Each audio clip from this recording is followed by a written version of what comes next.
when you see something on your end, Lee. I mean, I see myself. I see myself in you, but like they're back in time. So Back in time. Yeah, like it's not us this moment. It's then. You mean it's like 30 seconds ago? When will then be now? Soon. It says Geeks Like Sports 112, but I'm watching myself 15 seconds ago. Right. Yes. How is that possible? How is that possible, Ray? A few seconds behind, but I'm witnessing time travel here. This is incredible. Do you think that the Lee on your Twitch stream knows what I'm going to say next? Knows what I'm going to say next? Knows what I'm going to say next? Yes, I think he does. I would like you to say the word phantasmagoric, actually. Phantasmagoric? You did it. First try it. Look at that. Huzzah. You are a witch. Huzzah. No, don't do that. Don't do that. I'll start saying it if you keep saying huzzah. Huzzah? I'm going to sing if you do it again.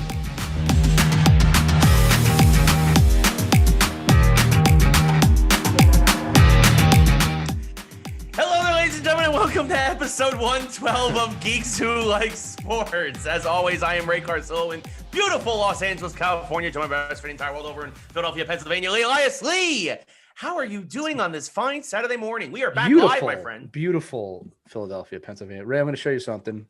My son Logan, calls you Uncle Ray, made me a #1 dad trophy, and I am very proud of it. And I'm showing it to all of you today. It says that I am the #1 dad.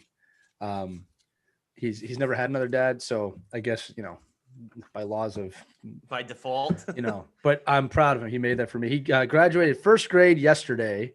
Didn't get a kindergarten graduation. He did graduate first grade. We had a little walk. He wore a little cap and gown. His teacher, Caitlin Reese, or as we call her, Miss Reese, who also happens to be the producer of this show. Yes. In a Twilight COVID world. Literally many hats. He threw his little purple hat in the air, and then he goes, "Dad, I want to give a speech." And I go, "Okay, give a speech." And he did. He stood up and he said, "Hello, everybody. Thank you for coming to the ceremony. I really appreciate it. Thank you." And I go, "Wow, look, that was really great." And then I told my dad later about it. He goes, "I wonder where he got that idea to go up on his speeches." So, that was my Friday. I want to give a big happy birthday shout out to our producer, Caitlin Reese. I don't even know how that was a lot of different things in my head. Caitlin Reese, she knows I know her name. Happy, I won't say your age, but happy birthday to you, Caitlin. You are the third member of this team, even though you're not on camera with us. I want to wish you the happiest of birthdays ever. Yes, happy birthday, Caitlin. I'll say this, she is much younger than us. But yes, happy birthday to her. What's great, Ray, is that she has to watch this back, sit in a room and laugh. Can't tell anybody about it. She also can't cut any of this. And she's going to say to me now in the house, because I'm probably somewhere in the house when she's editing this, even though we're live on Twitch, again, time travel. She's going to say, like, I could cut it, but I won't because you're saying that. And now she won't cut it, and it's in the episode. And that is how TV happens, ladies and gentlemen. Magic. Yes. Like magic. Also like magic, just a heads up, Caitlin, for some reason my Adobe Audition was recording. So the first minute or so of the show, my audio is not there. You'll have to get it from Lee's or from Twitch. But I have it on the Zoom call. So that's what I'm saying. So I mean, worst comes to worst, she'll have to. All right, let's start over. Hello, everybody. Welcome to We're not going to start over. We're perfectly fine. We're here. There we go. Now she knows exactly where to drop. So if there's a slight difference in the audio for the first couple minutes, folks, that's what happened. We got some folks popping in here on Twitch. What's up, Strident? How's it going? Hope all is well. We've got some folks popping in. Hello. Again, we are doing this live. Here. Live. We'll do it live on Twitch.tv. That will never be funny. No, it'll never get old. Do it live. Never get old. Well, no, it does not. It's been 25 years and it's still hilarious. It's still amazing. Oh, man. Amazing. Even Leroy Jenkins. No, that doesn't get old either. That's still classic. That's amazing. Yeah, no, it's absolutely exactly. Leroy Jenkins. I guess we have to, if for somehow you don't know what that is, look up Leroy Jenkins. Watch the video. It'll take 3 minutes of your life. It's very much worth it. You're also going to watch it again if you don't know what it is. Like, what's going on here? About the 50th time, it's going to click what's happening. Yeah. And you're going to realize. For anybody who's familiar with WoW or World of Warcraft, you're basically, let's just say this dude ruins this raid. It's just It's hot, awesome, and he has chicken. At least he has chicken.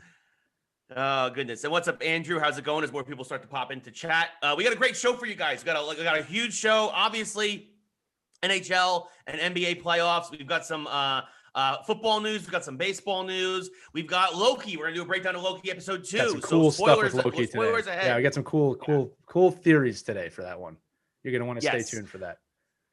We got some other fun stuff. And of course, I mean, we're going to kick things off, though, with video games, because the biggest thing for this week probably was the continuation of E3. What's up, Casey, as well as he pops in on chat.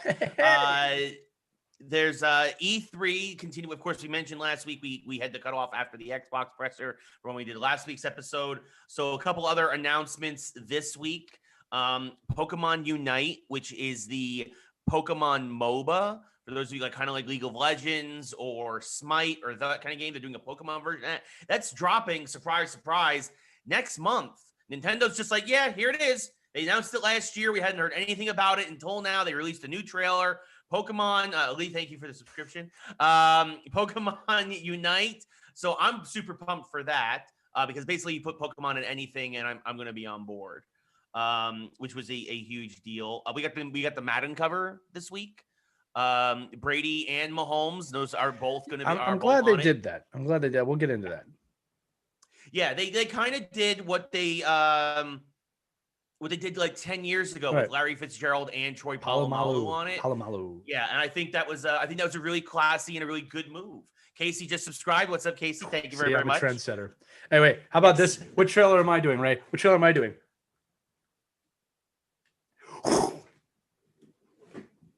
2022. Yeah, Breath of the Wild. Breath of the Wild too. That's all you get. So you get Link falling from the sky, and then a year. Yeah, that's all you basically got. But there's a lot there. There was a lot there. I'm excited. My son's excited about that too. I got to tell you real quick, Ray, for his graduation from first grade, bought him the official hard copy, very big encyclopedia-sized Breath of the Wild complete walkthrough edition or whatever. But it's an encyclopedia of the game.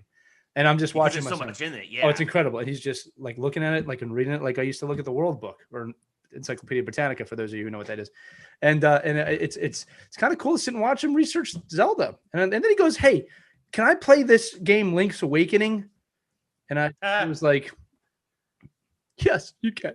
And then I put it on the Switch, and he played Link's Awakening. I was like, "This is great." Nice. So did you get the original Link's Awakening, or did you get the remake they came out with? No, he's not playing Link's Awakening. It's a Link to the Past. Don't tell anybody. But he's playing the Super Nintendo version of it on Nintendo, which is a great game. That's a great. I mean, like to me, Link's to the Past is the Zelda game. He should be playing that before Link's Awakening anyway. So. Well, yeah, exactly, because Link's Awakening is the direct sequel to Link to the Past, and after that comes Link Between Worlds, which is also very, very good. Yeah, you're such a geek, God, and like sports. We should make a podcast. Yes. Wait, what are we doing now? What are we doing now? We're live. We are live. We're doing it live. We're doing it live. Before we get into the Nintendo, I am going to do a deep dive in Nintendo. One other thing I want to announce: the Intellivision. For those of you who remember this was a system way back in the 80s. They are back, led by Tommy Tallarico, who of course is probably best known for Video Games Live, and has also has the record for having the most video game credits ever. He's actually in the Guinness Book of Records for that. He is spearheading the newest Intellivision system called the Amico. It is a family-friendly co-op system, local co-op. It's arcade classics. It's some new games, but it's a simple controller with a screen on it and like a directional pad. And it's only a couple $100. And I'm not going to lie. If you like playing games with people, if your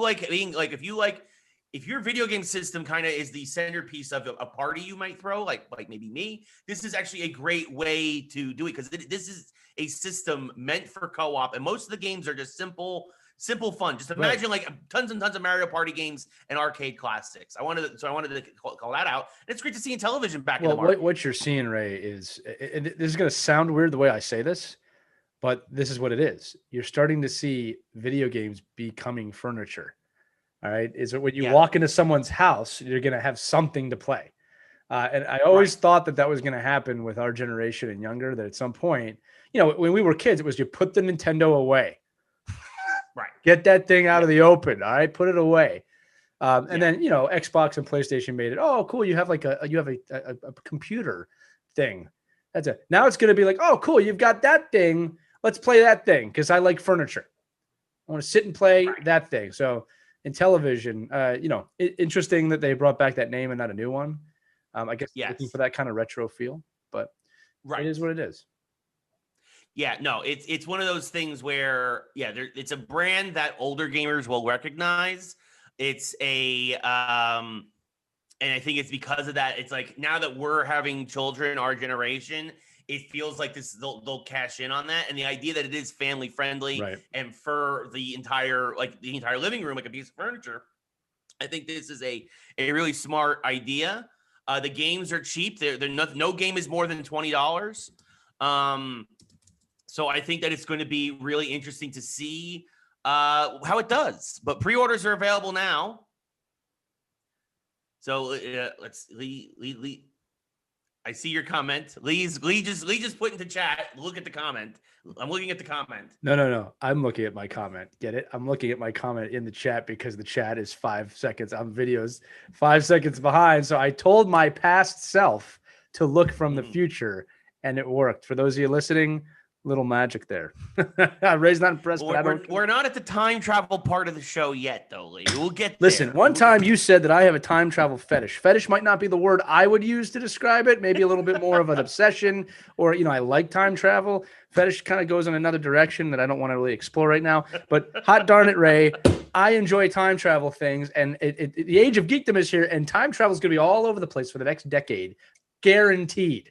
So I'm a happy camper. Oh, yeah, we are going to definitely get into that when we get to our MCU section. But for now, again, there's a lot going on here. So the other big thing, we had Pokemon Unite, which had its own announcement. But Nintendo, of course, that was the big presser that we didn't have a chance to see yet by the time we recorded our last episode. And I'm not going to lie, Nintendo came out with not as much as I was anticipating. I do need to say, and I need to preface this because I did realize that this is true. Nintendo, probably more than any other company, actually got hit hardest. And actually locked down the strongest of all the companies during the pandemic.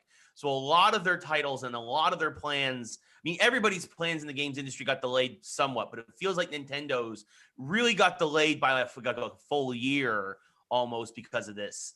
And so that's part of the reason why, even though it's the 35th anniversary of Zelda, I do believe they wanted to get Breath of the Wild 2 out this year, but they did, as Lee insinuated at the beginning of the segment, it is coming 2022. That is what they announced. They announced that as the release window. We did get a Breath of the Wild 2 more of a gameplay trailer. And now we also understand why they're remastering Skyward Sword, because there seems to be a much more of a flying element in this game. Hyrule Castle at some point gets lifted up out of the ground. It feels like it's a callback to Skyward Sword, which is at the beginning, it's where the world is in the clouds and then it falls to Hyrule, the land of Hyrule, and becomes the land of Hyrule. And you wonder if this is somehow going full circle now for The Legend of Zelda.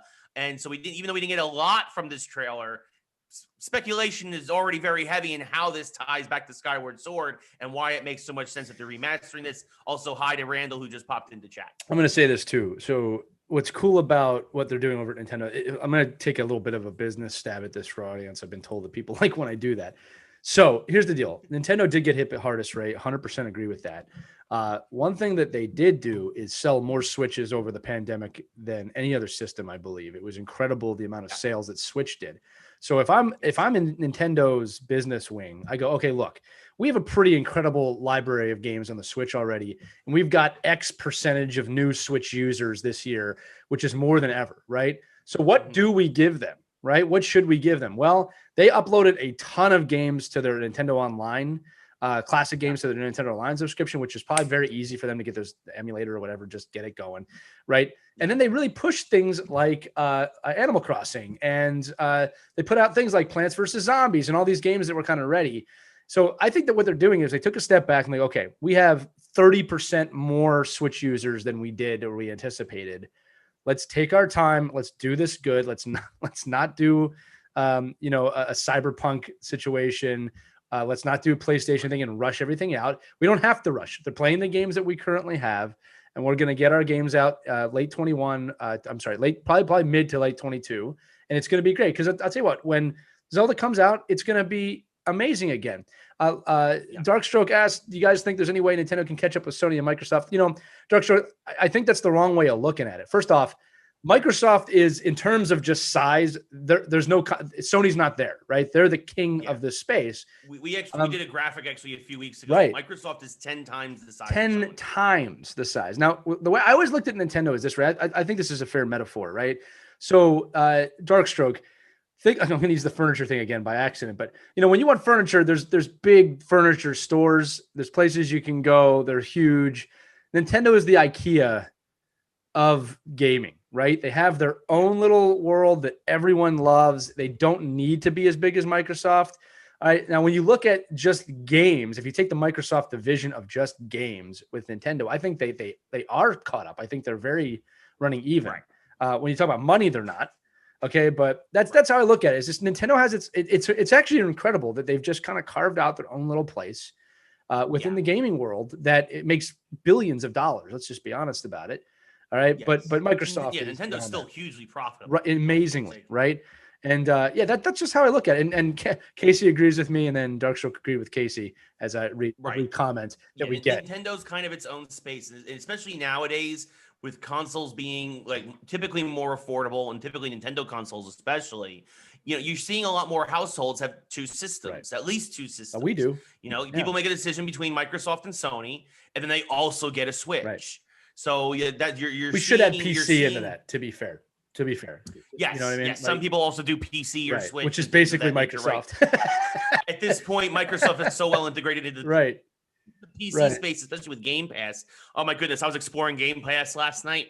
Yeah, because I needed to wash the taste of Returnal out of my mouth, and there's just so many games that I want to play.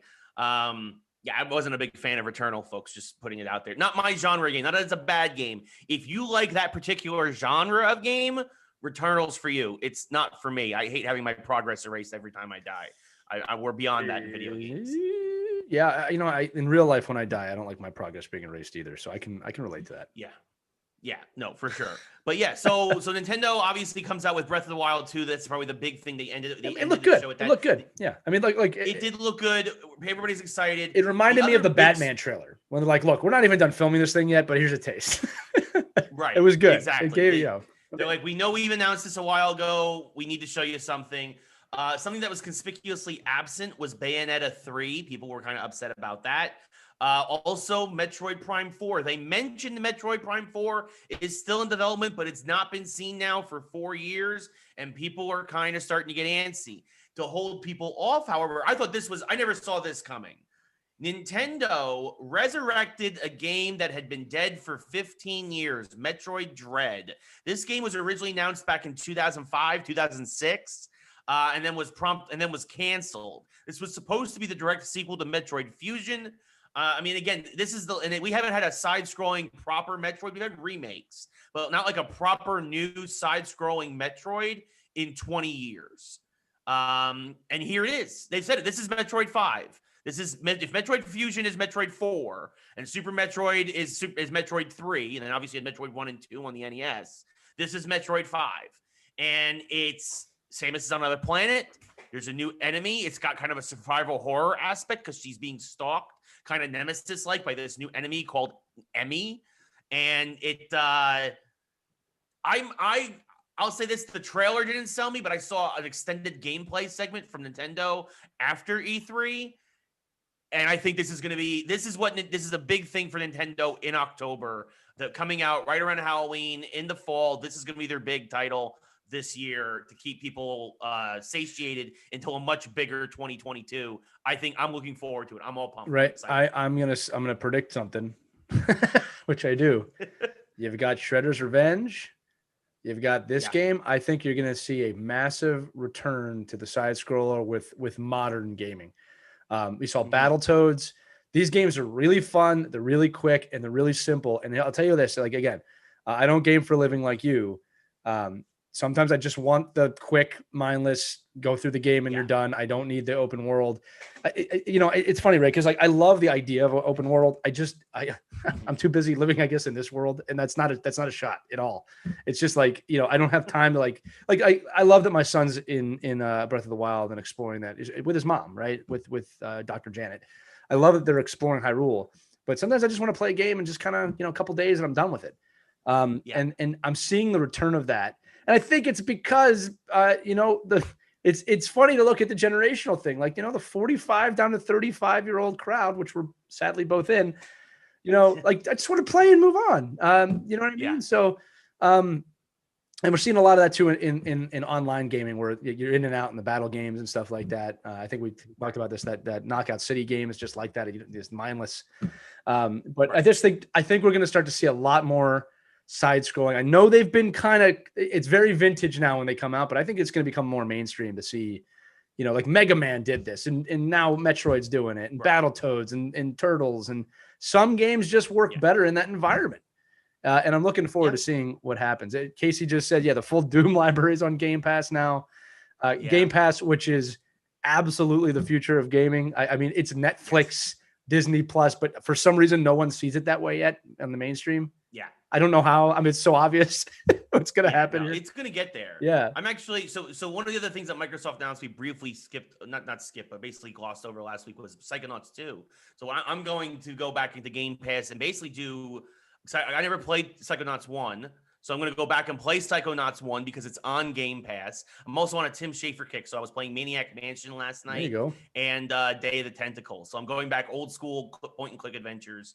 And Darkstroke says that everything's on Game Pass. It's not basically. Everything's on Game Pass. It's Game Pass is everything. That's what I'm trying to say. For some reason, I'm not jumping on your Darkstroke. For some reason, we just haven't made that click yet as a gaming community that like this isn't this is the thing. This is the future. It's not. I'm sorry. I should say it's the now, right?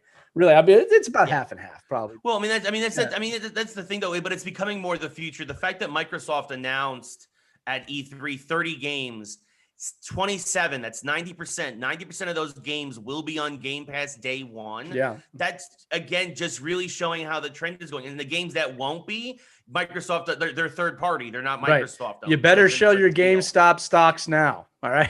Because that's really going to be out of business soon. All right.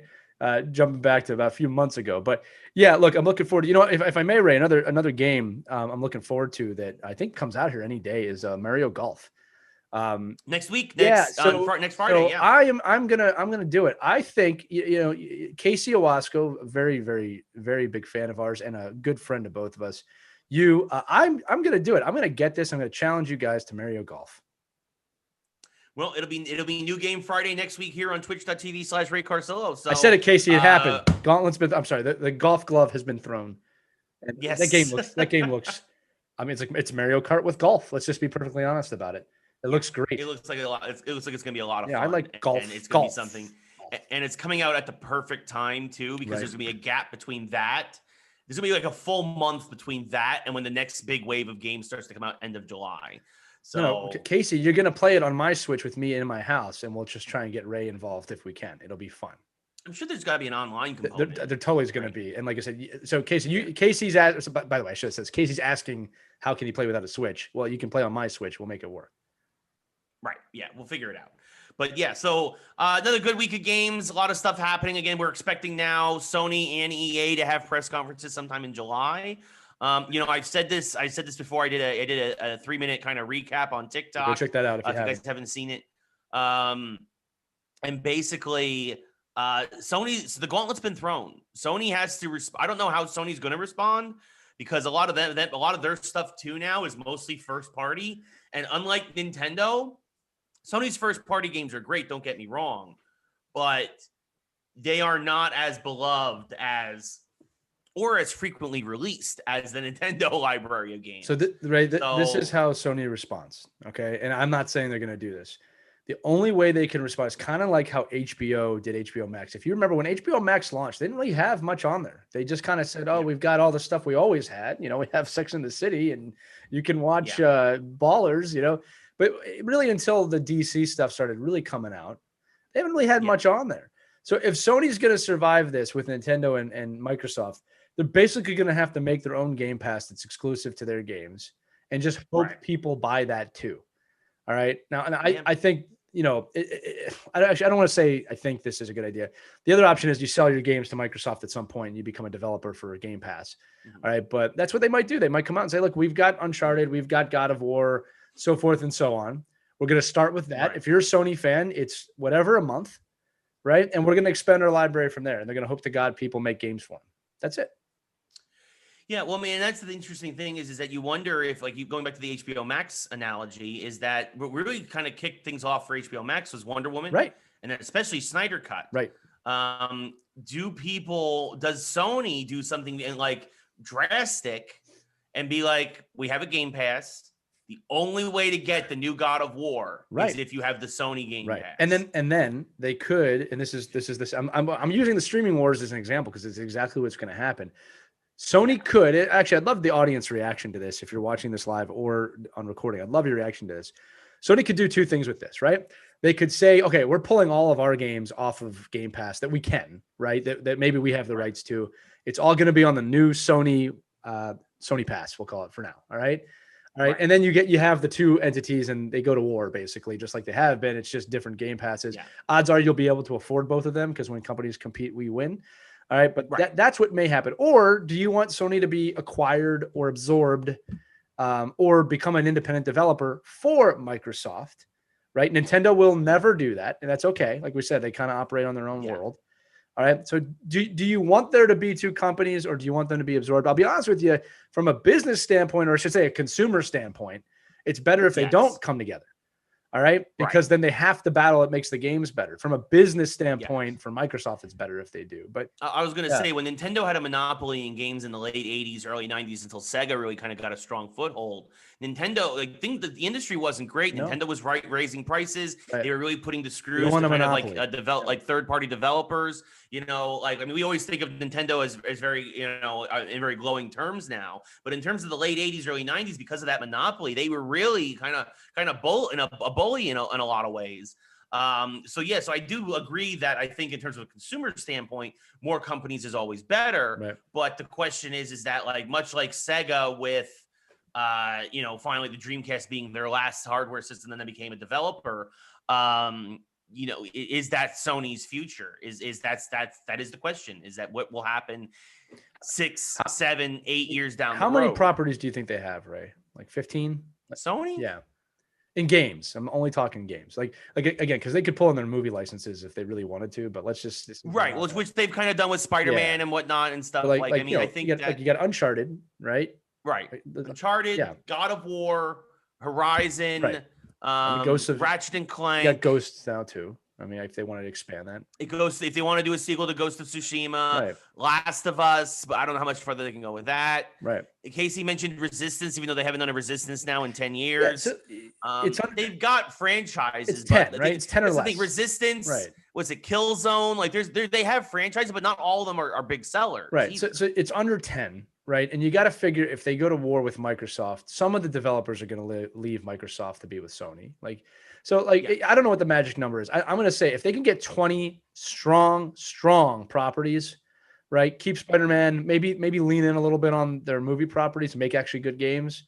They could do it. They could do it and expand from there. And that answers the question, how do you beat Microsoft? All right. So again, it's weird. As much as I'd love to have all games in one place, just from a price standpoint, it is not good. And Microsoft knows Nintendo's never going to join. So they know that Microsoft knows they'll never have a monopoly. Right. Right. So, but that works to them from a business standpoint because they can really go hard on Sony, which they're doing. So we'll see what happens. Yeah. My prediction was always that you've just seen the last PlayStation system. That was always I'm still sticking by that, but now I'm thinking we might have been seeing the last Xbox too. So we'll see what happens here. In all is well in love and war in the year 2032. Yes. It's gonna be interesting to see how things play out for sure going forward. What's up, JC? He just joined the chat. Darkstroke mentioned it. Naughty Dog is probably one of the best premier developers in the industry, but they release a game once every 4 years. That's not going to keep you going. No, but it's not a bad thing either from a game developer point, right? Because they make good games, and like that's it's good. I mean, you're going to have a game of the year contender every time. We've seen what happens when they rush games. Yes, bad things happen. Bad things happen in Philadelphia and the gaming industry when they rush things. There you go. Yes. Casey mentions the first resistance. Yeah, first resistance was very good. The second resistance wasn't bad either. The third resistance was very forgettable. And honestly, I think kind of killed the series, which is why we haven't seen one since. But, Darkstroke mentions that EA is a good example of bad games when they're rushed. So that is very true. The last thing I'll say on this, Ray, is here's the gauge for everybody. This is a gauge for everybody of when Sony's really getting back in the fight, because they're not in it right now. Microsoft has taken off. This is tortoise in the hair to me. When Sony is able to draw a game, a major game, an Assassin's Creed level game from Microsoft, meaning that they say, hey, we're only going to be on PlayStation or whatever that becomes, the Sony Pass, right? When that happens, the game is back on. Until that happens, it's not on. It's not even close. I don't care how much you love Last of Us or how much you love God of War. I don't care. It's not enough to keep it on its own for now. Well, and that's the thing is that, a lot of folks there was a lot of blowback this week. A lot of people were very, very mad and upset because all the Sony folks were like, but Bethesda's not bringing their games to our console anymore. It's like, yeah, that's what Microsoft paid for. Predicted. Like it's the old, we're kind of going back to a console war in terms of exclusives. And Sony's kind of had the market on exclusives for a while. Microsoft had Halo and Gears of War, and really that's it.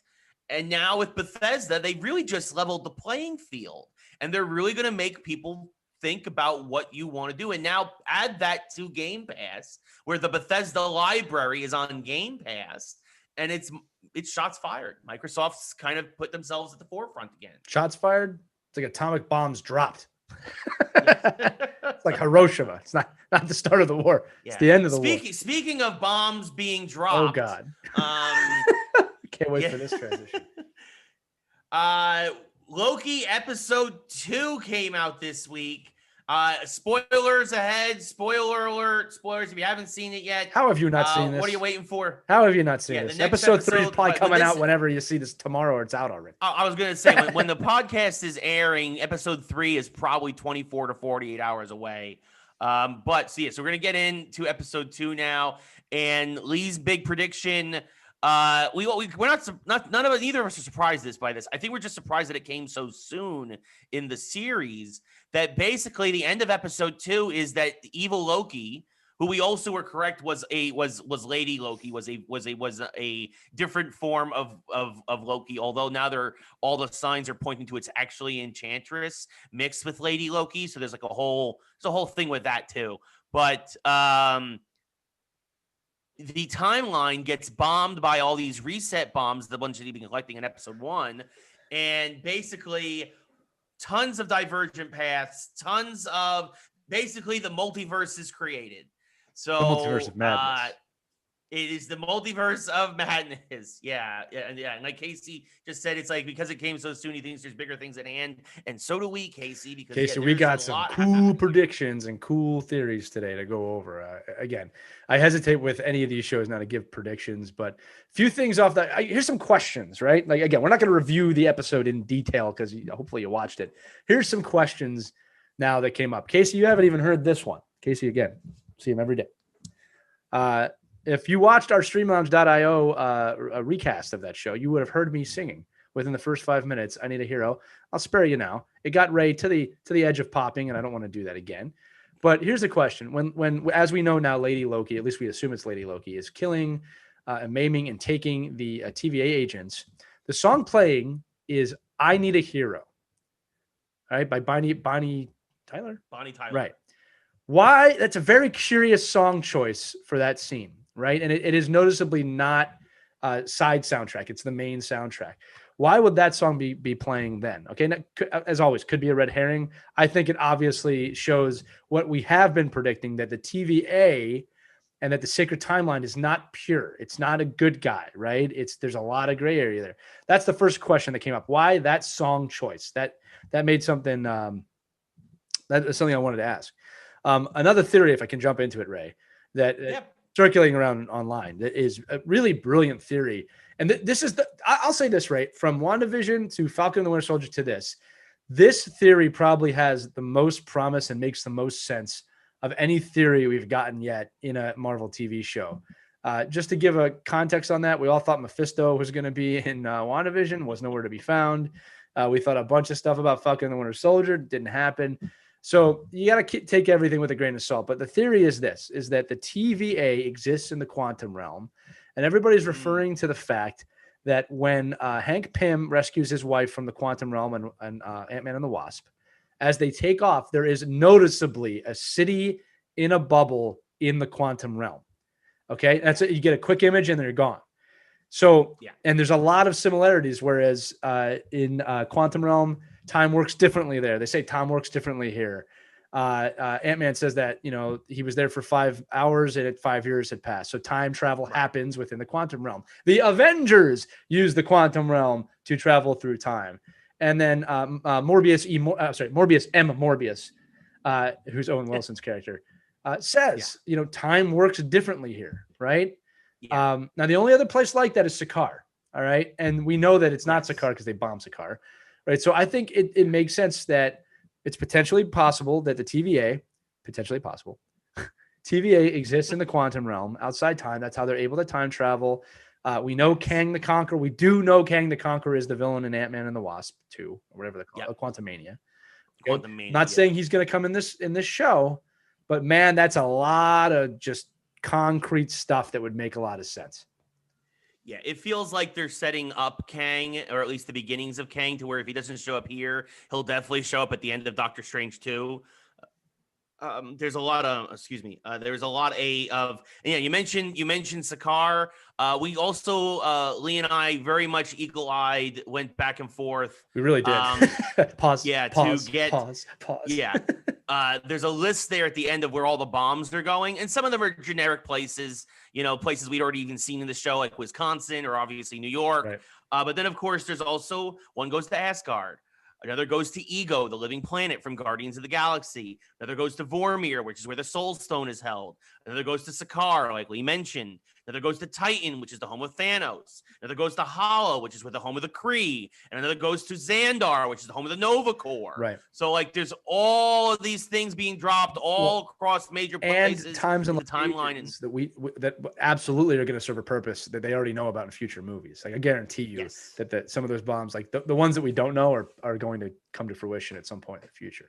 Yeah. The only other two. Go ahead. I got one more for you. I was gonna say the only other two things I wanted to mention also is that there's also some character theories going around.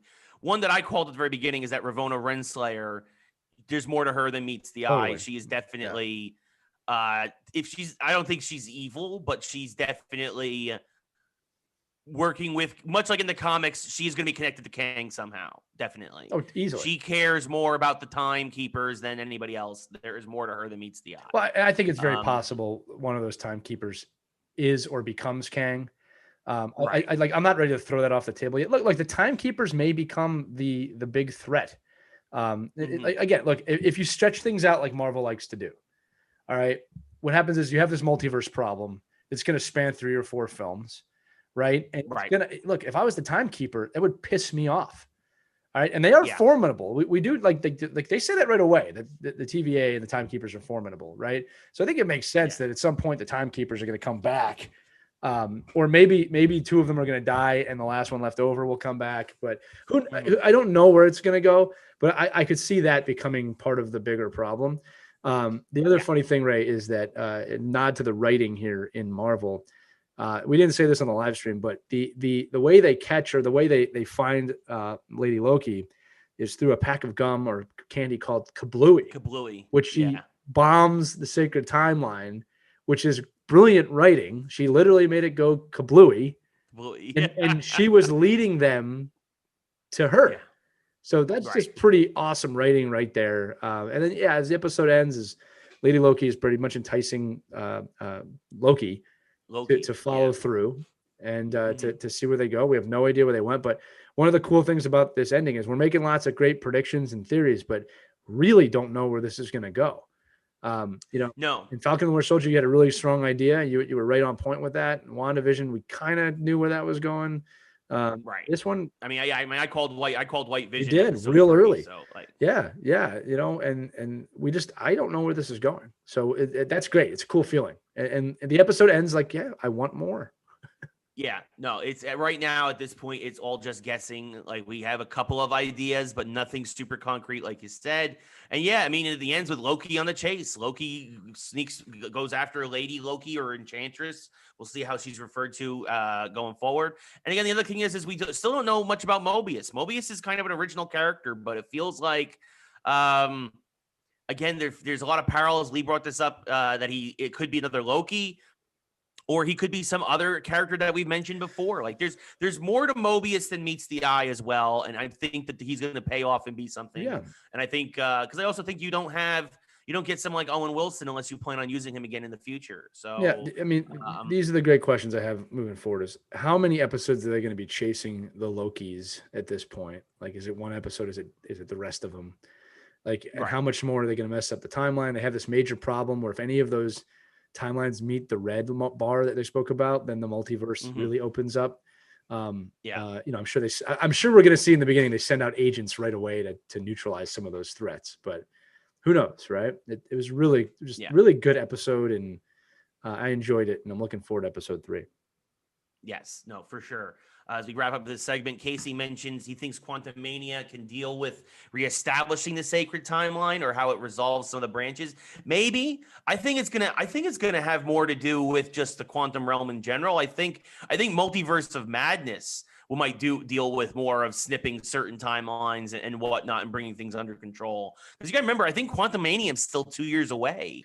Like, I think I'm not sure. I don't think it's coming 2022. I think it's a 2023 release, but I could be wrong on that because I only know the immediate. I don't think they're going to try and restore the sacred timeline. I think the big moral compass here is, should there even be a sacred timeline like that? Right. That's, to me, like, again, when I think about the sacred timeline, I don't look at that as a good thing in the sense of, everything's predetermined and it's done and it goes the way it goes. And we're just living that in looped reality. That sounds like, and look, they've talked about this on the show, that it's like you kind of don't have free will. I mean, Owen Wilson does say it's a little bit of an oversimplification, but like, no, I think the idea is that, who are this is the question. Who watches the Watchmen? Who are the timekeepers to be the deciders of everyone's fate? And I think that's going to be the higher moral questions. And only the Avengers will be able to solve that question with the Eternals sometime in the next 4 years. Yeah. All right. That's what I think, guys. Maybe. Yes. No, there's going to be a lot going on with Kang, I think, for sure. But then also what's definitely happening. Oh, wow. Cyber Cooper jumping in with a bunch of gifts. Wow. Thank you so much, Cyber Cooper. 10 gifted subs to the community. Cyber Cooper, you're a friend. I want it to be noted that I was here when this happened.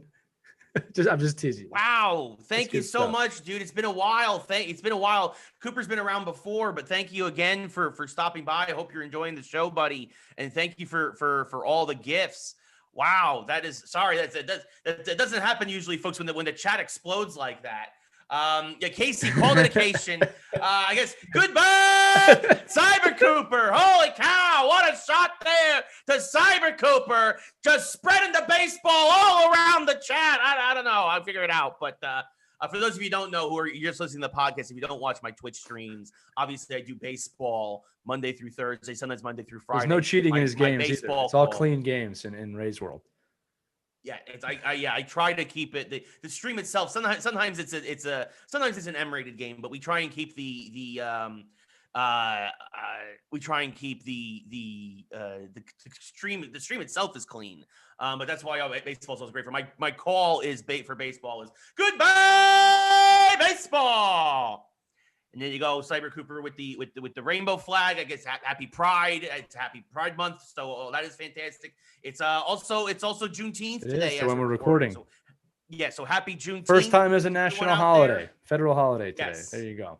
Yes. So there you go. So fantastic stuff there. What was I about to say? Cyber Cooper, you have completely rocked Ray. You completely rocked him off his seat. I thought I was the only one who can do that, but it turns out that there's 2 Lees out there. Cyber Cooper, I'm Lady Loki in this one because you're clearly the superior Loki in this situation, who we probably haven't met yet. Anyway, Cyber Cooper, great job. Ray, I believe you were transitioning into another universe that I'm a big fan of. Yes, I guess so, because I had one more point. I know Is I had it about one more Loki? point. I can't remember. I don't think. Yeah, it was about Loki, but I can't remember what it was specifically. It's going to come up at some point in the show, and I want the audience to know he's going to tell us when it comes up. So be ready. When I remember, you have to listen to the whole show to find out. Ray, make sure it comes in at the last minute. No, I'm just kidding. Yeah, I hope I remember. I hope I remember. So yeah, I think Casey was asking about the city in we did address that, Casey, by the way, that there is a micro city in the quantum realm. Yes, and that's what I thought would trigger it, Ray. You're welcome. Go take it away. So the other thing is that speaking of dates on the calendar and whatnot, actually, we also need to mention, for those of you who don't know, the comic book universe, the main Marvel universe is 616. It's Earth 616. People made a very big point to point out that the show, episode 2, where the multiverse seems to be being introduced to the MCU, was introduced on 616. Not to mention, of course, those of you know, the Marvel Cinematic Universe is Earth 1999. That's their designation. I think we've talked about Spider-Man on the show before. I think that's Earth 15825 or something. So, like, there's different multiverses. I just wanted to mention that was a fun fact and potentially a coincidence. But if not, that was a fun thing that I can't wait to see what happens when Tom Holland Spider-Man meets Spider-Pig in the movie.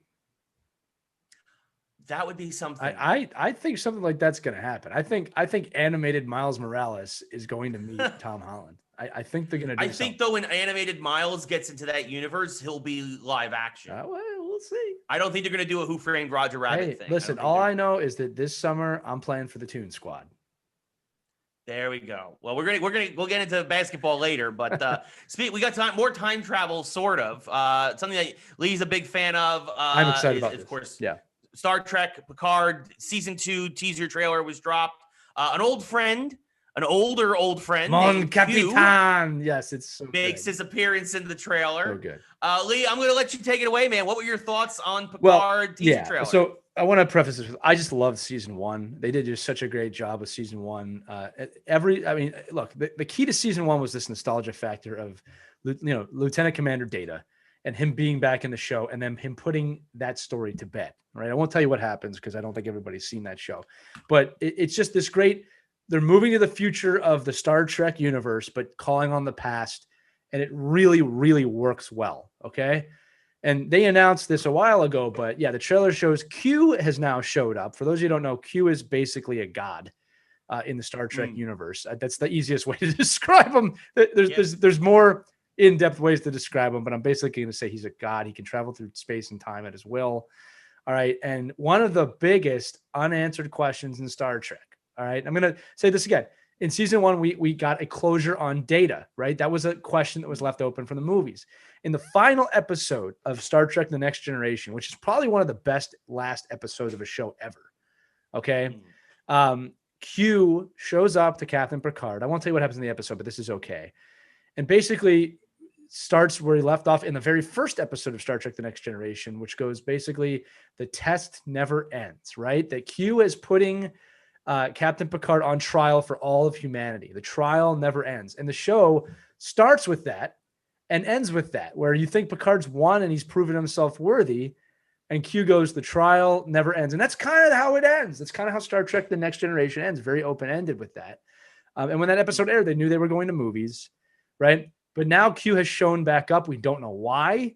We don't know what he's doing there. We know that he said the trial never ends in the trailer, although I think it just goes back to the episode. Yeah.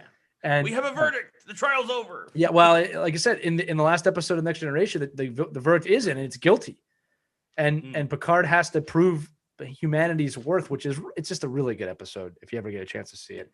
But man, I'm excited about that. I'm excited about having, not just Jean-Luc Picard, but Patrick Stewart. Anytime Patrick Stewart's on, it's a treat to watch. And I'm excited to see what other old crewmates may show up. I mean, there's a lot of calls for LeVar Burton to show up. I don't know if he's going to be in this season. I know that I almost said Oprah. I know that Whoopi Goldberg is in this season.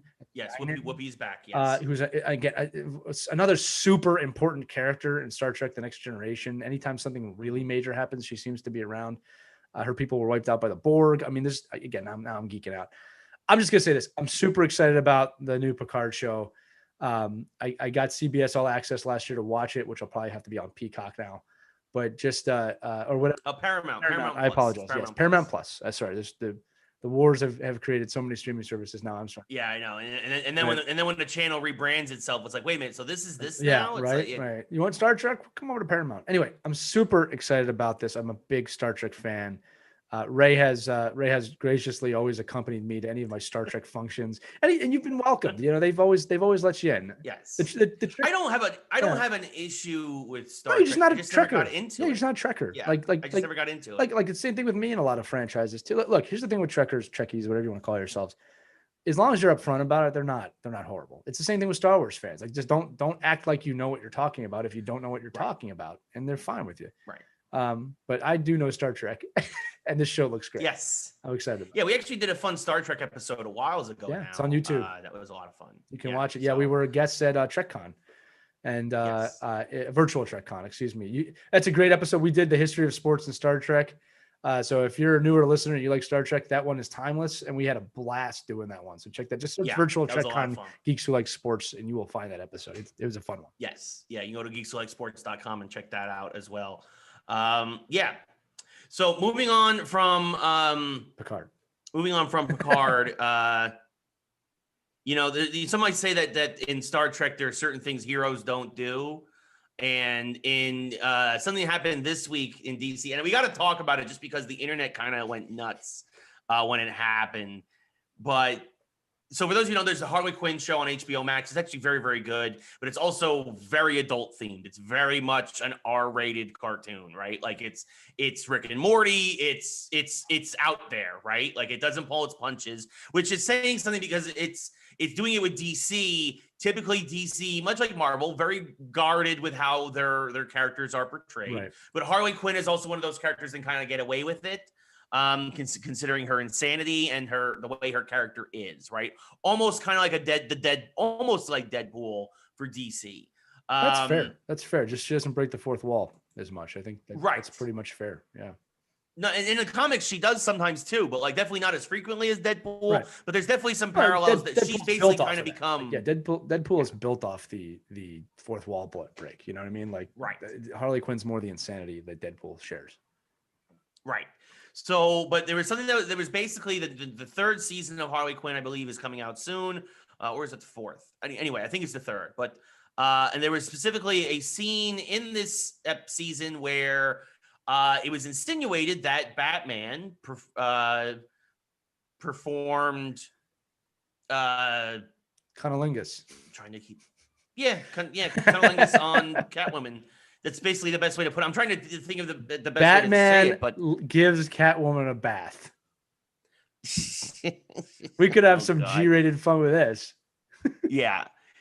Basically, Batman goes down on Catwoman. Whoa, basically, Ray, that's just point blank, man. You can't. This is a kid show.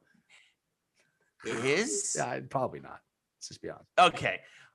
Basically, and DC came out and said, heroes don't do that. Yes, they DC said heroes don't do that. Heroes and DJ Khaled don't do that. This is why Black Adam is going to take over the world, because even The Rock knows that's stupid. Yeah, it is super stupid. And of course, the internet exploded. Even Zack Snyder tweeted, and Zack Snyder, I believe it was, not Scott Snyder. You gotta remember, there's a DC writer named Scott Snyder, and then of course there's Zack Snyder, the director. So I think Zack Snyder tweeted out a picture from the comics where it basically insinuates Batman doing that on Catwoman. But the fact that DC basically just came out, did it, everybody on the internet, it's like, well, I guess there's a lot more villains out here than we thought if heroes don't do that. Like there's the whole 9 yards. This was just weak. DC being old and stupid and out of touch. This is the thing that bugs me about it. I'm actually get kind of real about this. I would get, look, if you're a little kid, stop listening. No, I won't say anything you're not supposed to say here. Look, what kills me is they've objectified women for years in comic books for decades, with sex and make it like Poison Ivy the way she is. And like, they've banked on that for decades, and finally have a woman almost turning the tide on that. And they go, no, you can't do that. It's like the hypocrisy of that is mind numbing to me. Yeah. Right. So you can have women objectified for 5-6 decades in comic books, but you turn it around, you put Batman in that position, you let Catwoman have her day or night. Batman takes place at night. Yeah. And you won't. But they fight crime at night, so it might be whatever it is. Give me a break. That is, as you said, it's old school. It's incredibly hypocritical, and they made a bigger deal out of it by doing that than if they had just left it alone. You schmucks. Way to go, DC. Yeah. Again, it just shows that DC is out of touch with the times in certain ways, in a lot of ways. Look, you know how many pictures of that are going to come up now because of that? You just become your worst enemy. What is it? Rule 34 or whatever it is. If it's talked about, Casey knows the rule. He'll put it in chat if he's still listening. But like, dude, come on, guys. Like, and here's the thing. Like, they're probably saying, look, it's not kid friendly. But like, none of this has been kid friendly for a while. Well, I was gonna say, but particularly this show is not meant for kids. It's an R-rated show. Yeah, Rule 34. So basically, Rule 34 is if it exists, there is adult-themed entertainment or content regarding it. That is the G way. Yeah, what is it? That's like that new Android model, that new Android kind of like a Cortana from Halo, but like now for Android phones that they did. Like I think it took like 3 minutes. Like literally 3 minutes. It exists. Yeah. Like, that's the world we live in. It's the dark underworld. Yes. Because Batman takes place at night. Yeah. But it's also one of those things where it's one of those things where the big corporations, I wanted to mention this because a lot of people were also drawing the comparison to what Disney did a couple of years ago with Jedi Fallen Order, and now with its sequel, where Disney stepped in and said there was, Casey again mentioned, the internet lost its damn mind. I know it did, Casey. Disney basically went back to the developers and was like, there's too much limb dismemberment. Too many people are having their arms cut off by lightsaber.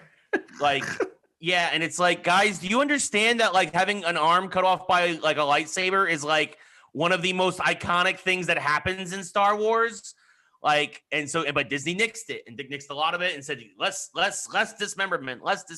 And it's like one of those things where it's like the parent company. I get that they're trying to protect certain things about the image and the brand, but all they're doing is watering it down and ruining it for everyone. In my opinion. It's just horrible. Look, this is what kills me about it, Ray. It's like, don't we have the technology to like say, okay, we can turn that down? Shouldn't that be up to the parents? Didn't we do that with Mortal Kombat like 30 years ago? Yeah, you can turn the blood off. Right? There's change the color of it. It's just dumb. By the way, I have to mention this, going back to the Batman thing real quick. I think my favorite response is from Val Kilmer, who played Batman. I'm gonna say this again. I still don't think he was the worst thing ever to happen to Batman. I'm not saying he was great at it, but no, he was not cool. He shared the scene of him and Nicole Kidman as Chase Meridian, where they're talking and they're basically talking about sex. And Chase Meridian says, "You like strong women? I've done my homework. Or do I need a skin tight vinyl and a whip?" And he goes, "I haven't had that much luck with women." And she goes, "Maybe you haven't met the right woman." They've talked about this. Just dummies, man. Anyway, Star Wars dismemberment. Oh my God. Give the people what they want already. All right. And like I said, look, you have a rating system. Look, this is that nanny crap that I can't stand. Yeah. Okay. There is some responsibility on the gaming world to control this, but control it to me is not making the decision. It's putting the control into the parents. Okay. Now, and the comeback is, well, parents don't look at the ratings and they just let their kids play. That's bad parenting then, or it's just reality. It's not on you. I don't know what to tell you. I don't let my kids play games like that yet. That's just the way it is. ESRB is there to protect the game company. Don't buy a game if it's rated M for mature. Or like I said, do a good job of educating your audience. Hey, this game is coming out. There's a version of it where a lot of limbs are dismembered. If you don't want your kids seeing that, there's a way to turn it off. Yeah. Well, I mean, that's even the thing. Even Call of Duty does that, where the one they did the whole thing where they say, like, I remember this. I think it was Modern Warfare 2, where they do the scene. This was after 9/11, and it was where there's a level where you could shoot up an airport and hijack a plane. And it was disturbing. Severely disturbing. But they give you the option before the level to be like, listen, this is a very sensitive topic. It's very sensitive. You can skip this level. Does it help the story? Yes. Is it integral? No. You can skip the fact that they put that in there, like, says again, the game companies can do this. So why aren't you just doing it? Like, I don't know either. It's again, man, it's a nanny state thing. It's a control thing. And it's just like, man, you got to trust your audience a little more than this. Yeah. Speaking of, I guess, trusting your audience, and I guess we were talking about DC with what they have, the Snyder cut, and now they got the air cut supposedly for Suicide Squad and all the other garbage. So this came up on the internet this week, and I thought it was hysterical. Supposedly, the first cut of Caddyshack was 4.5 hours long. I believe Harold Ramis was famously one of the most difficult projects for him as the director to cut down. Of course, it ended up being an hour and 40 minutes in the end. He did end up doing it at the time. But now there is a strong push on the internet to be like, well, if we get the Snyder cut, we want the Ramis cut. Like comedic enthusiasts out there coming out and being like, knowing I don't care about superheroes. I want to see 4 hours of Caddyshack. Let's make it happen. This is what you see, the Pandora's box you opened, you DC dumbasses. See what you did? You're trying. I would. No, Casey, that's not. Casey didn't watch it all. I would watch it all too. Actually, I would much rather watch a 4-hour Caddyshack than the Snyder cut. I would much rather that. But the point is now is that it is getting out of control already very, very quickly. And maybe that's the joke the comedians are making in the point. Probably. But I thought this was very funny. Listen, it got out of control when they released a director's cut of Super Mario Brothers, which no one asked for. That's when it got out of control. And like, there's 27 minutes. I'm like, I don't need 27 more minutes of that movie. All right. No. I sat through it as a child. I did my due diligence and I never need to see it again. All right.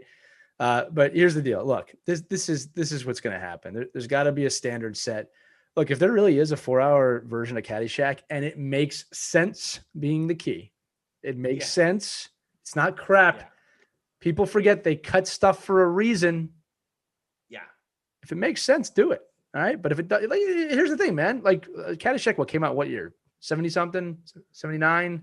I don't no, I think it was in the 80s. 80 something. So my point is this: movies had to be an hour. 1980, actually, exactly. Okay, 1980. So it was made in 1979, so I can be right. I'm just kidding. In 1980, it came out. Look, here's the deal. That's a time period where movies had to be an hour and a half. All right. So maybe there is a 4-hour version of that that's really fun and really great. That's what I think. Like when they went back, I've said this before, when Richard Donner remade his Superman 2, right? That was a better movie than what we got. So if they can accomplish that, sorry to make it DC, if they can accomplish that, do it, right? They're already talking about a 4-hour Endgame. I'm like, you did get a 4-hour Endgame. It's called Infinity War and Endgame together. That's what it is. Yeah. All right. Like again, more is not always better. And again, I always know there's some fun scenes, like, but one thing I've noticed, Ray, is especially in commentary now, they're like, yeah, well, we're going to film this, but we cut it because it made the movie slow and bad. Like they tell you now, like, it would have been a cool scene to see everybody take a knee for Iron Man, but it slowed the movie down. It was stupid. It would have been a cool scene to see Robert Downey Jr. and his older daughter inside of the Soul Stone. But you know what? It didn't really fit. And we got the same conversation with him about a minute later. So we cut it. That makes sense. Okay. What doesn't make sense is giving Batman a gun and making him not trust Clark Kent and having him stop because he said his mother's name. That could have been cut. So just be careful what you wish for. Like you said, it is getting out of hand. It is getting out of hand. My final verdict again, if it makes sense and you can do it and it's going to be quality, then do it. All right. Snyder Cut was better than the movie. All right. It was just really slow. It was still literally. Yeah, it was just unbearable. Yeah. Snyder Cut was really 2 movies. It really was. Again, it was the first movie. The first hour 50 was the setup. Right. which was really, again, having to establish all the other heroes, which Cyborg, Flash, Yeah. And then the second half, second 2 hours and 10 minutes. Right. After that, Aquaman, like a movie. It all made sense, Right. and it all worked after that. It was better. I'm going to say it. That worked. It worked. All right, but it doesn't mean we need it for every movie. Again, they did this with Mario Brothers, and I'm like, God, that was a bad movie. It's got the stupid child little sprinkle of dust on it. Like, oh, I remember that. But like, I don't want to watch it ever again. No. Goodness. So moving on from things we don't want to necessarily watch to things we do, there's a lot going on in the sports world right now. It is super busy in the sports world. NBA, NHL playoffs. The NHL playoffs have been great so far. Phenomenal. The Islanders Lightning has been a bare knuckle drag out series, very low scoring. You can't predict the Lightning winner. Are up. You can't predict. Lightning are up 2-1 right now, but as we know, that series is far from over. But on the other side, to me, this is the more interesting series just because people are saying Montreal's a team of destiny, maybe, and all this other stuff. And Carey Price is playing ridiculous. He made 43 saves on 45 shots last night. They won 2-1, but 3-2 in overtime to go up 2-1 in the series. But if it wasn't for Marc-Andre Fleury making one of the most bonehead plays I've ever seen from a goaltender, the Vegas Knights win that game 2-1. For those who don't know, Fleury basically put a puck in front of his own empty net with 2 minutes left, and Montreal just tapped it in, and then they won in overtime. I mean, Vegas dominated that game. They outshot Montreal by a 2-1 margin. They dominated most of the game. I will say there were some bad calls. I mean, Jeff Petrie got smacked in the face. Half his face was hanging off. It looked like there was blood everywhere. I mean, it wasn't that bad, but the refs really screwed the pooch on that call. Like, I mean, the guy's gushing blood from his nose, and you don't even call a 2-minute minor, never mind a 4-minute minor. I get that you swallow the whistles in overtime, but something that blatant, you got to pull the whistle back out and blow it. Like, I mean, that's just like, but again, so in a way, maybe Montreal deserved to win that game. I don't know. Again, it doesn't get to that point if Fleury doesn't make the bonehead play, but it's a good series. Montreal's playing tough. Montreal, maybe this year's Blues, the worst team to get into the playoffs, suddenly hot behind one of the best goaltenders in the world. Who knows what happens? So what's funny, there's 2 points I want to make on that series. One is, believe it or not, this is not the first time Marc-Andre Fleury has made an incredibly poor decision in a big game. I'll preface this with, I love Marc-Andre Fleury as a person. He is an unbelievable goaltender. He's a Hall of Famer. He's one of the best goalies of all time. I got to say that. But he does have a knack for blowing big games at times. This started back all the way in 2004, Ray. I bet you don't even know about this. World Junior Championship gold medal game between them and the USA. 1 minute left in the game, tie score. Fleury gets the puck, pings it off his own defenseman's head into his own net. And that is how the USA won the gold medal. I'm not kidding. Wow. This is one you can look up.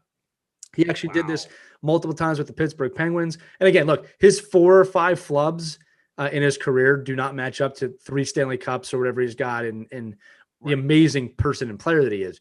But he has this weird knack for just doing that. It's not even a choke. It's just screwing up in big games because like the whole team plays the game. It's not just Marc-Andre Fleury. So yeah, that play obviously contributed to them losing, but that's not why they lost the game, right? It just tied the game. It takes nothing away from Carey Price, who's amazing on the other side. Look, that is the only series I'm actually comfortable making a prediction in. I think that the Golden Knights are going to win that series. And I think now more than ever, because one thing I do know about Fleury is after a game like that, man, he responds, and he responds hard.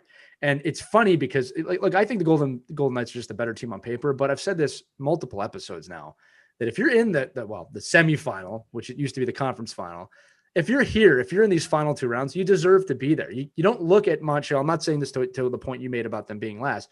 This was true about the Blues too. You don't look at Montreal right now like, oh wow, they snuck in. No, right now they're the second best team in that game. I'm saying they're one of 4 teams left. They deserve to be there. Okay. I just think that the Golden Knights are a better team, which is funny because it's incredible if you really just take a step back, Ray. It is incredible to realize that this team, the Golden Knights, who I think this is their 4th season, right, are suddenly the not the underdog and the oldest team in the league who has more cups than anyone by far is the underdog. That's what the COVID year presents. But look, I would not be surprised this series is going to go 6 or 7 games.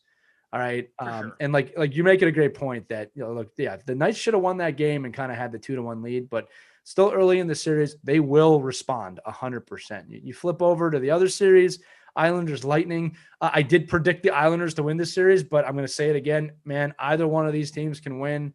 It is 2-1 Lightning, but these 1-goal games, you just don't know how these series are going to go. All I can tell you is that we're seeing really great hockey, really great playoff hockey. And of all the 4 teams, and I there's not every year you can say this, of all the 4 teams, whoever gets to the final, it's going to be a great final. It just looks like it's going to be a great final. It'd be funny if it's Montreal and another Eastern Conference team, though. That would be weird. Yeah, if it's Montreal and Tampa or Montreal and the Islanders, I mean, it is funny that Vegas is the only real Western Conference team that's still in that was it, guaranteed basically once we got to look, unless Winnipeg or Edmonton, which they did very Winnipeg and Edmonton-ly things. Yeah. So, they both got swept. Yeah. It's been great hockey. If you're not a hockey fan, or if you are, I mean, you don't want to be missing these games. This is a special year. And look, all signs are pointing that next year will be finally a normal sports year. Yes. So this is special in a lot of ways. And you're seeing incredible performances. Carey Price, incredible performance. Really all the goalies when you think about it. But just, you're also seeing teams really compete. These teams are not built on individuals. They're not built on one player that just kind of storms through the regular season. And yes, I'm looking at you, Edmonton and Toronto and a lot of these other teams. These are full teams. Any line can kill you, right? They have good goaltending. I mean, their defenses are working well together. I mean, this is a real team sport, and they're really pushing out why it's a team sport right now. It's fun to watch. Yeah. Moving now to a sport that's less of a team sport. The NIBA. Moving to basketball. The NBA. The NIBA. NBA. Yeah. I mean, look, basketball, I'm not knocking basketball, but it is a fact that we've talked about it before in the show, 1 or 2 players can come in and dominate a game and really turn an entire game around. And actually, that happened in Game 6 between Brooklyn and the Nets. Brooklyn and the Bucks. The Bucks should have won that game. Kevin Durant had literally the best game of his career. He had a triple-double. He had almost 50 points. He might have had one of the best playoff games ever, period. Yeah. Not just his career. Like, he was beating Jordan and everybody. Sorry, I didn't say it because it wasn't just, it was like the best playoff game ever by a player, statistically. Yeah. Yeah, it was one of the most efficient shooting games ever by someone. And because of that, he single-handedly stole Game 6 from the Bucks for Brooklyn, who are still badly banged up and forced to Game 7. And if you talk about on the show all the time too, you never know what's going to happen in a Game 7. Right. Kyrie Irving is still out. We know that much. But now Harden is starting to get better. He's starting to get healthy. Might not need Durant to have a playoff game again in order to win this series now. But to me, the Bucks are still, they have the advantage. Everybody's healthy. They seem to have figured out what to do against Brooklyn. And I think that because of it, I'm actually going to pick the Bucks in 7. Wow. To win Game 7. We're recording this, for those of you who know, about 5 hours before tip off on that Game 7. So I'm probably going to be wrong. But we'll see what happens. And then the other Game 7 that's going to happen tomorrow night. This has been something that's actually been happening the whole playoffs. We're going to get into that as well. Massive leads blown in the second half. Incredibly large leads blown. Yeah. It's shocking to me. The Hawks barely held on in Game 1. The Sixers really blew Games 5 and 6. Oh, horribly. Or 4 and 5, excuse me. Yeah, horribly. Yeah. And then did the same thing. The Hawks in Game 6. The Hawks had a huge lead in Game 6. And then the Sixers came back and won by 5 to force a Game 7. Right. Lee, what do you think of your Sixers? What do you think of this series that is ping-ponging back and forth in some really weird ways? Yeah, look, I predicted the Sixers to win this in 5 after that first loss, and I was totally wrong. First off, I got to give Atlanta a lot of credit. They did battle back amazingly in Games 4 and 5, especially Game 5. I was shocked with that complete collapse by the Sixers, but you cannot take anything away from Trae Young and the Atlanta Hawks, right? I mean, they really earned it. What I didn't like seeing in that Game 5 before I jump into Game 6 was visibly the Sixers were defeated with 5 minutes left in that game. And that's a coaching issue to me. Anytime that you have a comeback like that, and I love Doc Rivers. I've been nothing but complimentary of him this year, but to me, that was a little weird. The players can't have their heads down on the court. So you knew that game was over before it was over. Yeah. There's just only the hope remained. And I've said this before, hope is death to athletes. You can't be hoping to win. You're going to go. And if you look at Atlanta, they knew they were going to win that game. Now, what I did like to see from the Sixers was game 6. It's for those of you who don't play sports, and those of you that do, look, after you have a collapse like that, it's actually really hard. I should say it can be really hard to mentally get back to a point and respond. Right. But the Sixers did do that. And they did show why they're the first place team in the East by doing that. And they did win. I mean, they had control of the game most of the fourth quarter. It was close, but they controlled the game at that point. Right. Like, and that's kind of key when you get late in basketball games, is to control the action on the court, which they did. All right. Yeah. So I was really happy to see that they had that and that they responded. And we go to game 7 in Philadelphia. I'm obviously going to pick the Sixers to win that game. Me too. It's underdog versus not the underdog, but Sixers at home, they've collapsed at home. I just think that they kind of know what they need to do and they're going to do it. Right. I can't see them collapsing like that again. Unless Atlanta has a game like game 1 where they come out like gangbusters and they just own the Sixers, which is unlikely. Yeah, I think the Sixers win that game. They should win that series, and it's going to be a major upset if they don't. I'll put it that way. Yeah, no, I mean, they're the number 1 seed for a reason. The Hawks are the number 5. I mean, look, obviously, again, they are a talented team. They are a physical team. Right. They are a good team. They deserve to be where they are. But the Sixers, on paper, are head and shoulders above them, and they should win this game, especially on their home court. Right, silly mistakes too. Like again, I don't want to take anything away from Atlanta. That would be wrong, but silly mistakes like missed 3 free throws and just bad decisions and weird timeouts, like just bad mistakes by the Sixers. So I don't want to say they handed Atlanta the win because they worked. Atlanta worked hard, but it's like kind of like you said about Fleury with the Golden Knights, right? It's like, there's a lot of things the Sixers do differently internally that change that game. 30-point lead, you blow that. It's horrible. Step up, win game 7, prove your worth. I know Embiid's playing through some pain right now, but that's what it takes to win. Well, and that happens in the playoffs, right? Like a lot of guys are hurt, and I know LeBron came out and said, "Well, this is why with the short break from the bubble to now," and it's like you all signed off on this. Yeah, like he this knows. is possible. Like, LeBron's amazing to me. Like, I want to like him so much, and I do personally. He seems like a really good human being. He really does. But then he comes out and says stuff like that, and I'm like, dude, not the time and not the place, and you're not an expert. And if you are an expert, I don't remember you saying that before the season. I don't remember the big tweet from you before the season that you shouldn't be playing. Someone correct me if I'm wrong. All right, but come on. He's a very good person. I do like LeBron overall as well, but then sometimes he does very stupid things in the public eye. Go play with the Toon Squad. Make decisions. Go play for the Toon Squad. Hey, you've just got kicked out of the playoffs in the first round. What are you going to do now? I think I'm going to go play for the Toon Squad because Warner Brothers said I had to. Unbelievable. But so in the East, you have 2 game 7s, which is great. Basketball's thrilled. In the West, it has been set. The Suns are now the best team remaining in the NBA after the Jazz, for the second year in a row, blow a 2-game lead in the second round. They were up 3-1 last year, lost 3 in a row. They were up 2-0 this year against the Clippers and lost 4 in a row. The Clippers, for the first time in their franchise history, about time, 50 years, first time have made it to the Western Conference Final. This is the first time in their history they got past the second round. And they got 2 teams of destiny, and that's going to be great. Yeah, you've got the Suns, who might be without CP3 because he's in COVID protocol right now, which, by the way, bonehead, why were you out celebrating when after only the second round that you might have caught COVID? And then, you basically are saying you don't want to, you don't want your chip, man. This is your best chance probably.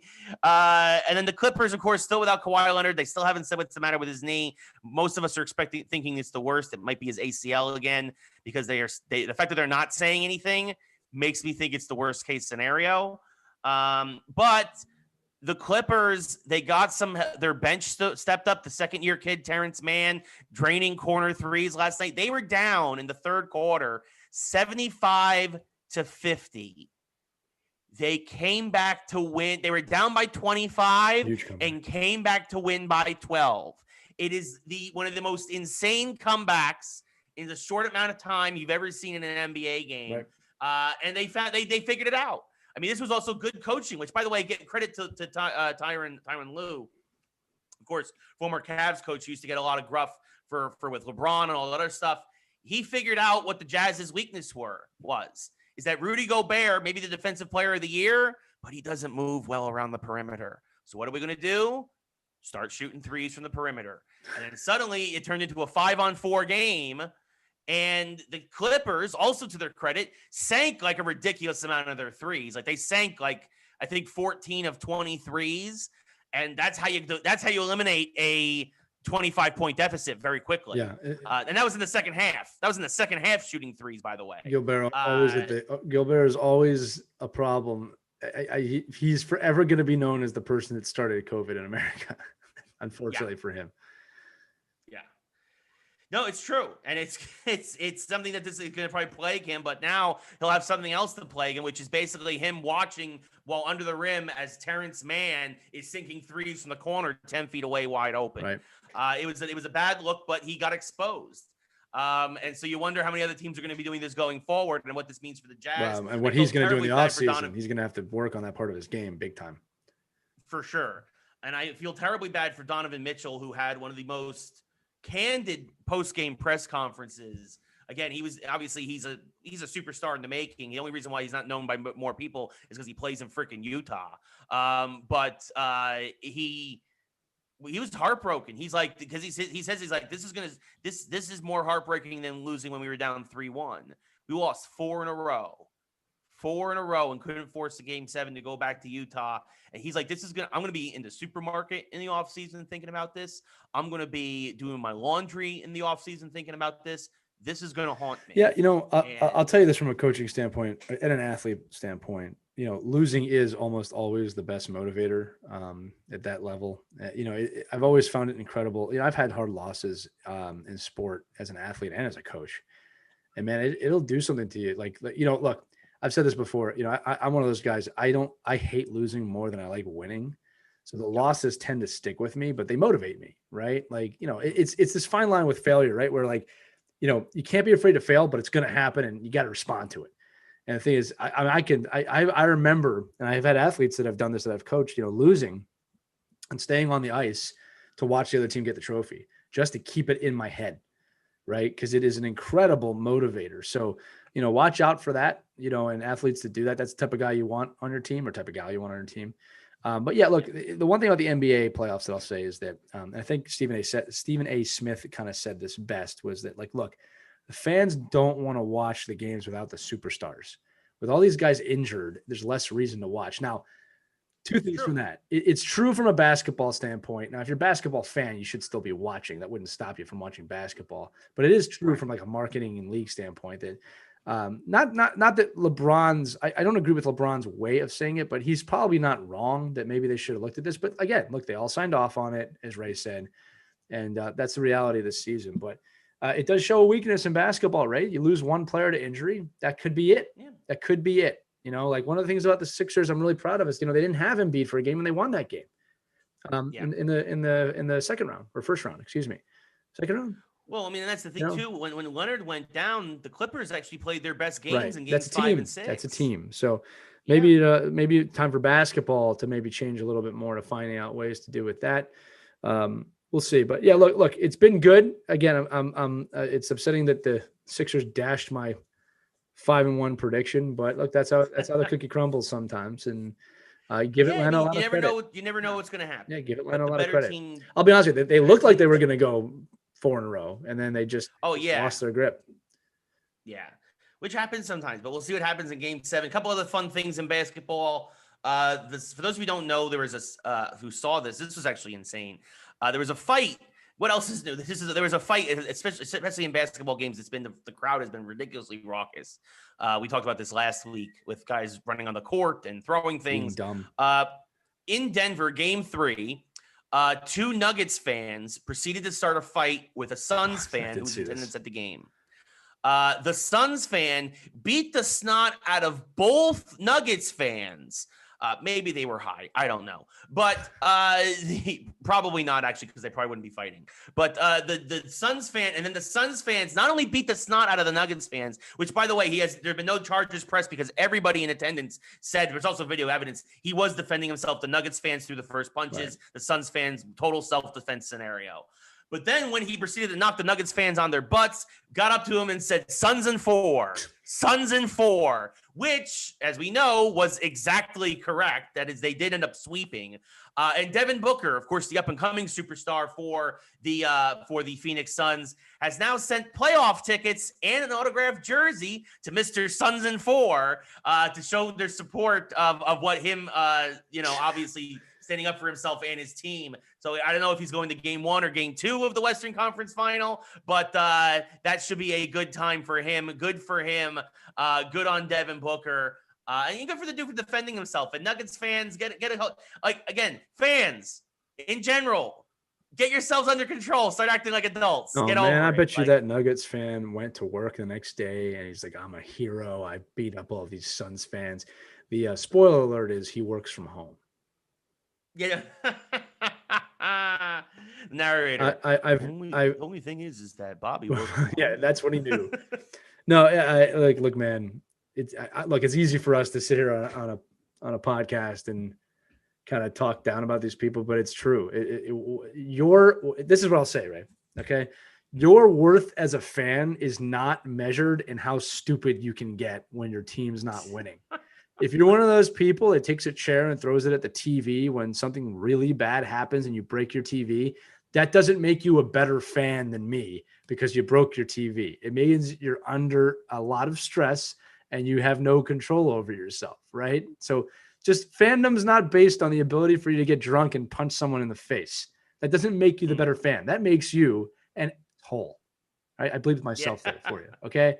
And if you're cool being that, there's nothing wrong with it. People, that's what I am. All right, well, that's what you are. Okay, we don't have to suffer for it. Go someplace else. Right. All right. Just understand. Yeah, we don't want to deal with. Yeah, that's one of those big things. It's like, look, you got problems. That's fine, man. It's not my problem. All right. You need help. I'll help you. But your fandom is not measured in your ability to break things or people. And I'll say this, Philadelphia, I'm looking at you.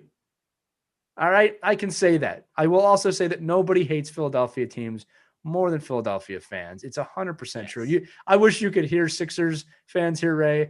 They sound like Flyers fans, like, oh, screwed up. We're stupid. We're stupid. Simmons is stupid. That beat's stupid. Yeah. Oh, we won the game? Yeah, 6-7, man. 6-7. That's what it sounds like to be in Philadelphia. Trade everybody. Goodness. Trade them all. He sucks. This guy sucks. We won? He's my favorite player. The only thing about this story is it makes me realize that we were saying last week that we find a lot of these stories seem to be more concentrated in the Northeast. Oh, totally. I would even say you could even extend it maybe as far as Cleveland. I'll guarantee you that dude's not from Denver. The dude who started the fight? I guarantee you. He's just a lifelong Nuggets fan. He probably doesn't live in Denver or something like that. We got our researchers. Get our researchers out. I was born in Connecticut, and now I'm a Nuggets fan because I moved to Denver. Listen, Denver's known for John Elway, I guess Peyton Manning, and the Colorado Avalanche.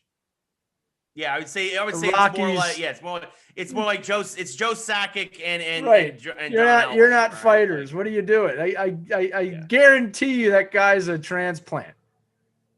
He probably ended up in the military. That's like, I'm a Nuggets fan now. That would be funny if you don't hear about the great brawls outside the coasts, okay? Because California is known for doing that too a little bit. But you don't hear about the great brawl in Utah unless the WWE is in town. Right. Yeah, or AEW or whatever. Oh, man, there was a massive brawl up in North Dakota last night. Oh, boy. You betcha. Oh, goodness. Speaking of... who do people in Phoenix could fight, huh? Because he really beat the crap out of this guy. It was like an MMA. Oh, he beat the snot out of those Nuggets guys. It was funny. The funny thing is that dude said he actually he's from Arizona, but he lives in Denver now. So he's actually a Suns fan that he's a transplant to Denver as well, actually. That's funny, man. It's funny. Well, actually, maybe because the guy was so bad at fighting, maybe he's not from the Northeast. Now I'm thinking about it. Because that was a piss poor attempt. He just kind of. Oh no, they got their. Yeah, they got their. One dude took out one Suns fan took out two Nuggets fans. Yeah, it was real bad. It was a bad fight. Maybe we won't claim him from the Northeast. Yeah, we'll see. Yeah, but no, that was interesting. Other interesting things in my last NBA story. Brad Stevens quickly making moves as the new general manager and president of operations for the Celtics. Mega deal with the Thunder. Couple players from so Kemba Walker and a first round pick. And a later second round pick goes to Oklahoma City. And a couple players go back to Boston, including Al Horford, I believe, in return. People are saying this is good. This is a good move probably for Boston because they're going to get some good players that can probably help them get back over the hump quickly. The Thunder now have 3 first-round picks this year, including 2 potentially in the top 5. That plus Kemba Walker, who's still got plenty of gas left in the tank. He just didn't fit into the Boston scheme. Better hope it's a good draft here.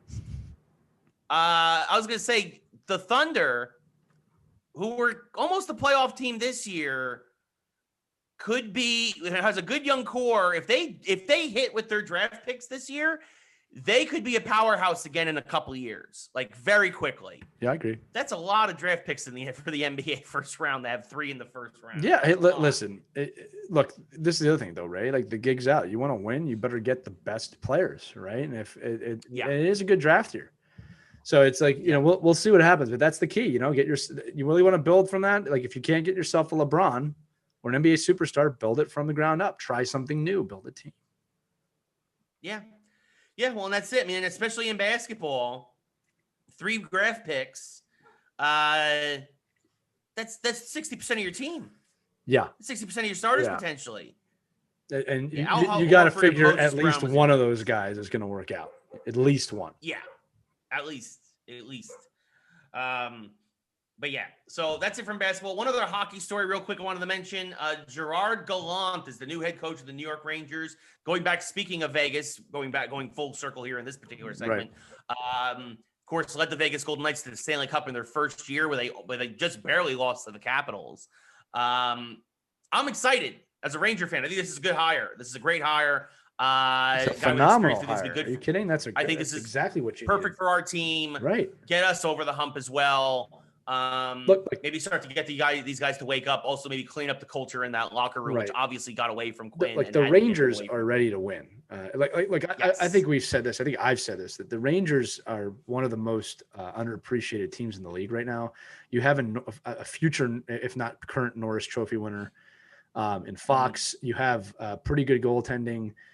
You have a really fiery offense, and you got a young core. There's no reason that team is not winning.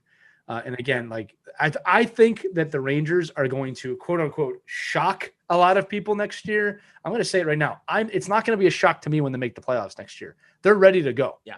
Okay. And Gerard Gallant is a phenomenal coach. Again, for those of you who don't know, completely took the Vegas Golden Knights, gave them an identity, gave them a core, gave them a reason to play, brought them all the way to Stanley Cup final his first year. All right. That's exactly the same situation. You have kind of a newer team now. If you really think about it, this is not the Rangers from a few years back, without Lundqvist, without some of the core players there, you have a new team there. No one's, sometimes that Broadway pressure gets to you. And just Quinn did not have the attitude for that city. No. A guy that can succeed in Vegas can succeed in New York. That's what I'll say. So I think Rangers are going to be in the playoffs next year. I'm calling that right now. I hope you are right.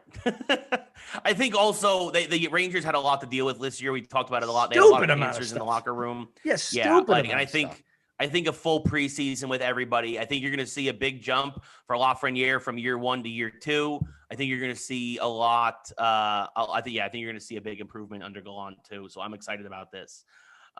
Moving from hockey now into football.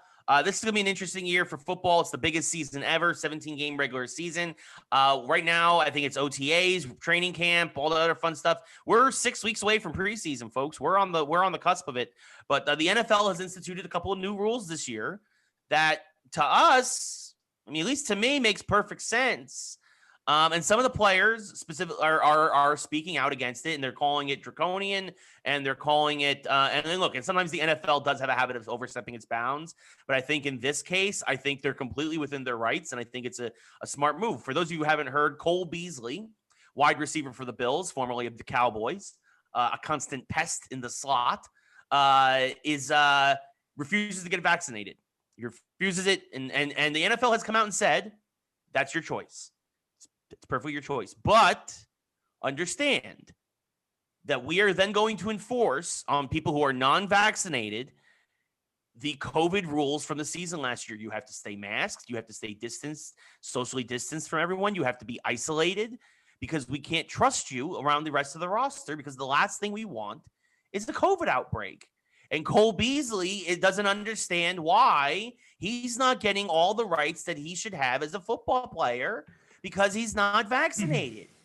Well, the honest truth is, Cole, it just doesn't seem like you can play with others very well because you don't want to go along with what needs to be done and do what's necessary to get this thing under control. So you're going to go sit in a corner, stick your thumb up your butt, wear your mask, and whine all you want to the wall.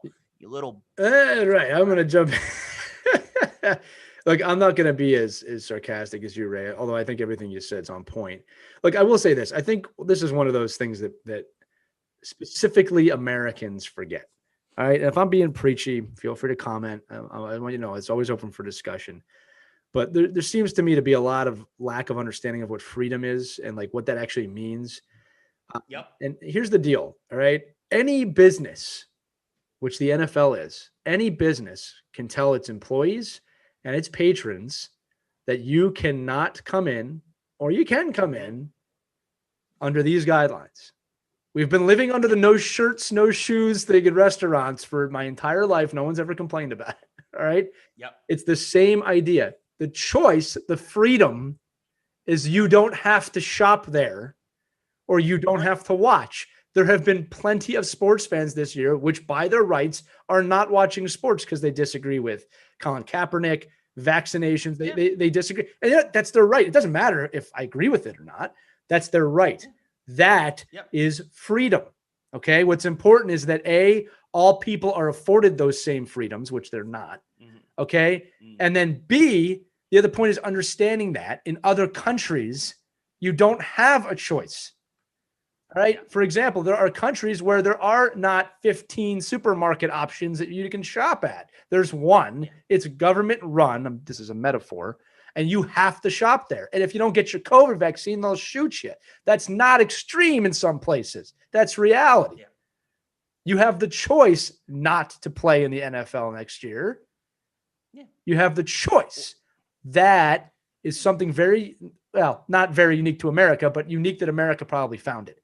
And that's where I get lost with people is that, like, honestly, Ray, if you think about, like, look, there was a lot of talk about, and follow me here because I'm really not trying to get into politics here, but there was a lot of talk about the federal government over the last, 2 administrations, we'll just say, about what they're telling us to do and what they're telling us not to do. To be fair, for the most part, they actually haven't forced you to do anything, right? Yeah. They have put restrictions in place and things that you should probably get a vaccine and that, you're not going to be able to do these things if you don't. Right. But no one's actually come to my house and told me, you need to get a vaccine. It's a choice. And many Americans have chosen not to get the vaccine, which is their choice. Again, and look, there's a lot of different reasons why people don't get a vaccine. All right. And some of them are actually quite understandable. I actually know somebody who's legit allergic to the stuff in the vaccine. They want to get it, but they legit can't. It would probably kill them. There's also a lot of mistrust. There's also, it's brand new. There's a lot of reasons why. But the point I'm coming back to is it's a choice. And you have to remember how awesome it is to live in a country where you have a choice. And if you want to focus on something, don't focus on the NFL doing that. Focus on making sure that everyone has that same ability to have a choice, because it's not equal for everybody. I think that's a big key that people miss. Everyone's got the same opportunities that I do. I wish that was true. I want that to be true. I'm fighting for a place where that is true, but don't live under the veil that you could understand what it's like for anyone else on the country. It's different for everybody.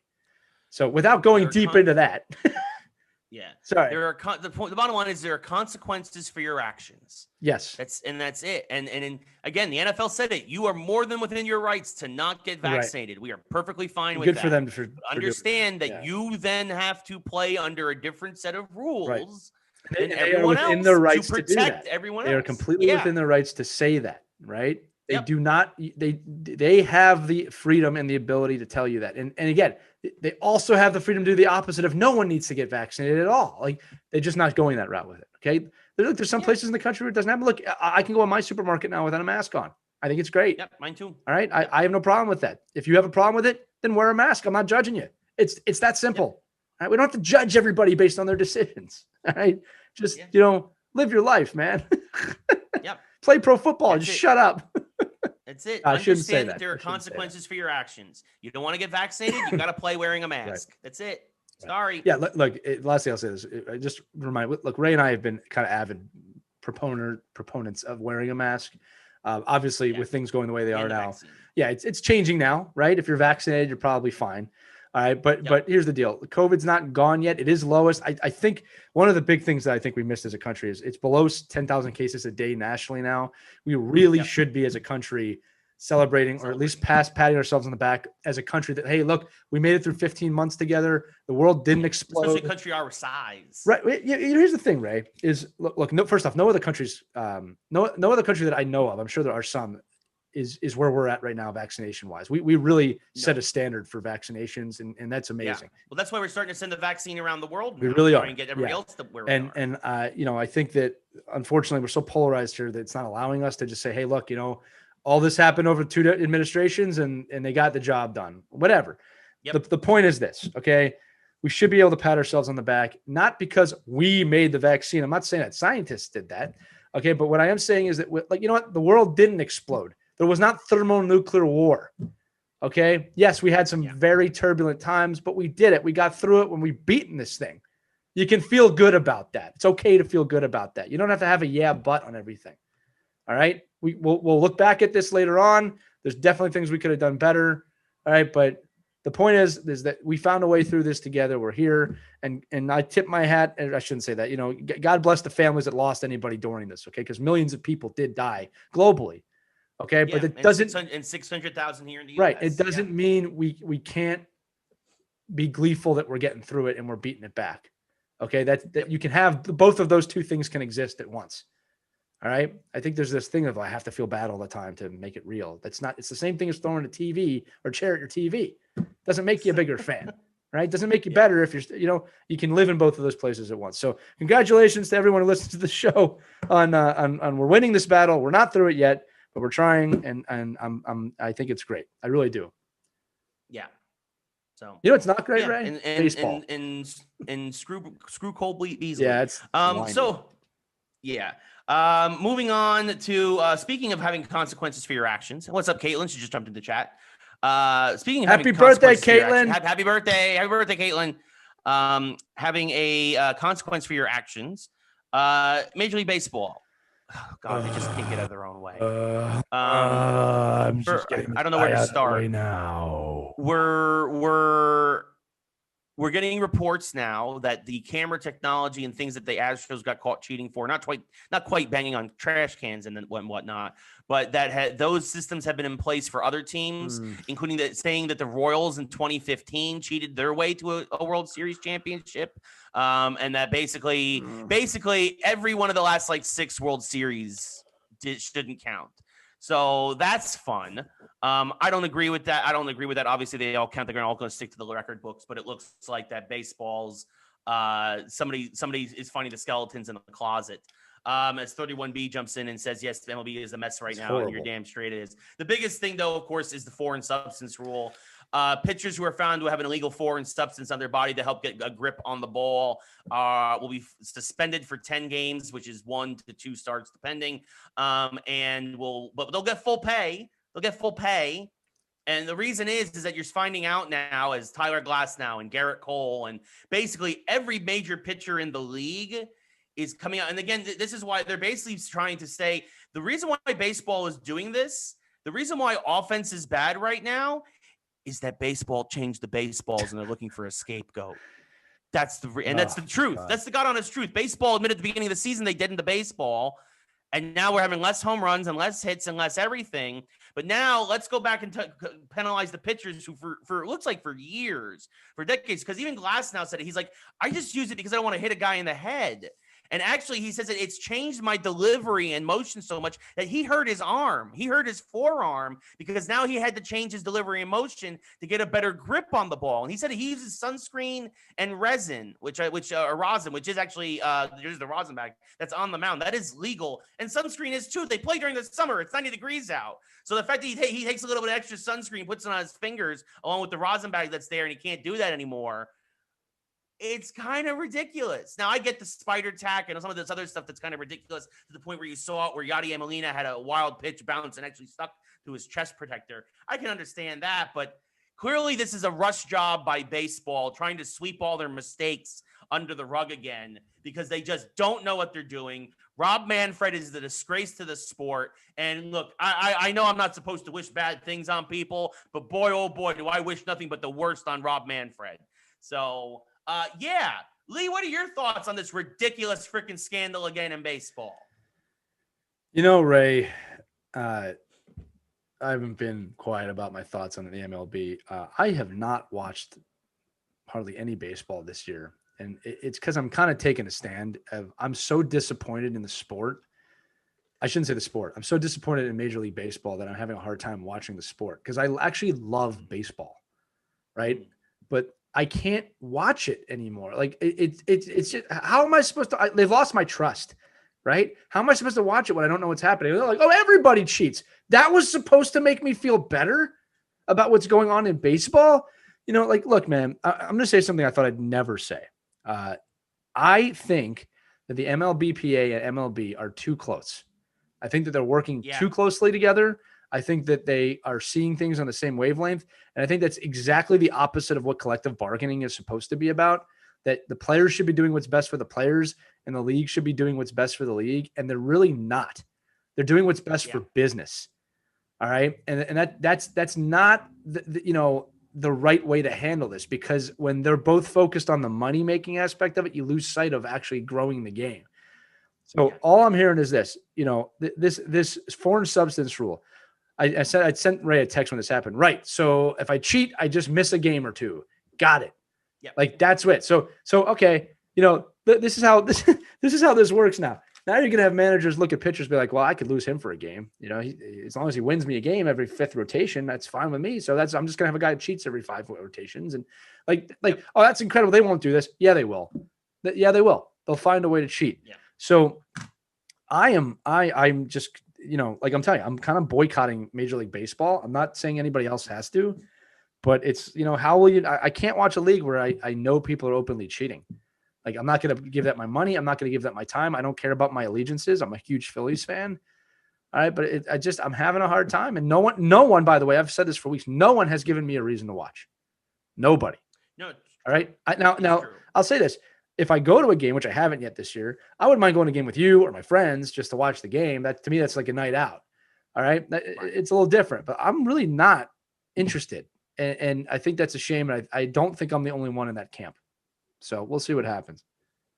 No, it has been disgraceful. It's been hard for me to watch. And I am the biggest baseball fan in the world. And it is just the fact that pitchers are getting hurt now because they can't grip the ball. Because, again, Glasnow and others. And then there's also the risk of what happens when the ball literally slips out of someone's hand, right, and you get a Kevin Pillar situation where he gets his face smashed in by a 95-mile-an-hour fastball. Because the guys aren't throwing any softer. They're still throwing 95 to 100. The thing is they've lost control now because they can't grip the ball.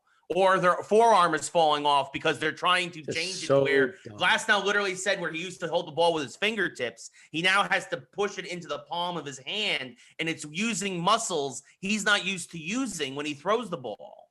And that's why he got hurt. It's baseball rushed this, and it's because they just don't understand what's happening. And 31B brings up a good point, is that now you're going to have starting pitchers who are already only limited to 100 pitches, probably go even less now, and you're going to have overworked bullpens. You're going to completely change the game for the worse because you rushed the decision to cover up your already dumb decision to deaden the baseballs. I hate Rob Manfred. Yeah. Ray, I hate the MLBPA. Let me ask you a question, Ray. I hate them all. Let me ask you a question, okay? When I look at the other sports leagues, right? And again, this is actually going to be a tougher one to answer than you probably think. when I look at the changes sports have made, when you look at hockey, all right, outside the nostalgia of the Neanderthal era of the fighting era, which had its time, with what we know about concussions and CTE, the NHL is better now today than it was 10 years ago. It's a better game. It's a better sport. It's more fun to watch, right? That's fair. Right. Yes. NFL football. All right. Outside the hard-nosed era, the Green Bay Packers, Bart Stars, that time period, right? Lombardi's. The game's still fun to watch. Right. Yes. I wouldn't say the game is better. I would just say it's different. It's different, but it's still it's at least on the same line. It hasn't gotten worse. I'm not going to say football's gotten worse. Some of the rules are a little bit different, but it hasn't gotten worse. Okay, the game is still pure. Right? We just have to wait a little bit longer when there's replays and stupid stuff like that. Okay? Right. Basketball arguably has towed the line, and we have a lot of talk about the super teams in the 90s versus the super teams now, but it's towed the line. The game has changed. It's more 3-pointers. It's more scoring, right? People aren't going to convince me that game is worse. When I think of baseball, I can't look anyone in the eye and say it's better today than it was 10, 20, 30 years ago. Right? No, it is definitively regressed since our youth. It is worse more than I've ever seen any league. I've ever seen more than any league. Yeah. All right, that is a point worth making. Yeah. So that wraps up our sports section. So now that brings us now to our mashup. The mashup. This should be interesting because Lee refused to tell me what the mashup was right here. I got for it right the show. in my hand. He came up with it as he usually does. Say he comes up with 99% of them. And I can say that because we've done over 100 episodes now, and I think I've done like 2. Yeah. Probably like 99.5, but that's okay. Well, I'll let you slide this time. Yeah, okay. It's close. But so he has kept this a secret. So Lee, what? Because I can't introduce it. What is this week's mashup? So Ray, listen. The reason why I didn't let you have this one is because there's 2 reasons. One is just for you, those of you know. Ray likes to prepare his answers for these, and I like for him to prepare because it's his realm. He likes to know what he's going to say.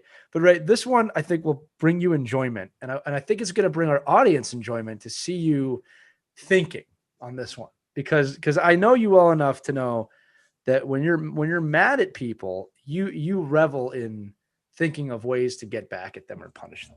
Okay. Yes. I'm building it up, right? I'm the Owen Wilson here. You're the superior Loki, all right, in this situation, right? And we just got done talking about glorious MLB. Purpose. Yeah, you're gonna like this, Ray. All right, and Ray, just tell me again, what do you think of cheaters in baseball and Manfred? Just one word answers without cursing. Garbage. Okay. Ban them for life. Right. See, you're getting on the wavelength. I need you to be here, Ray. The question of the week, the mashup this week. Ray, are you ready for it? Yes. Which video game boss or video game punishment should MLB cheaters be forced to face? Okay. You like that one, right, Ray? Yeah. The wheels are turning. He's thinking of the absolute worst case scenarios right now. Yeah.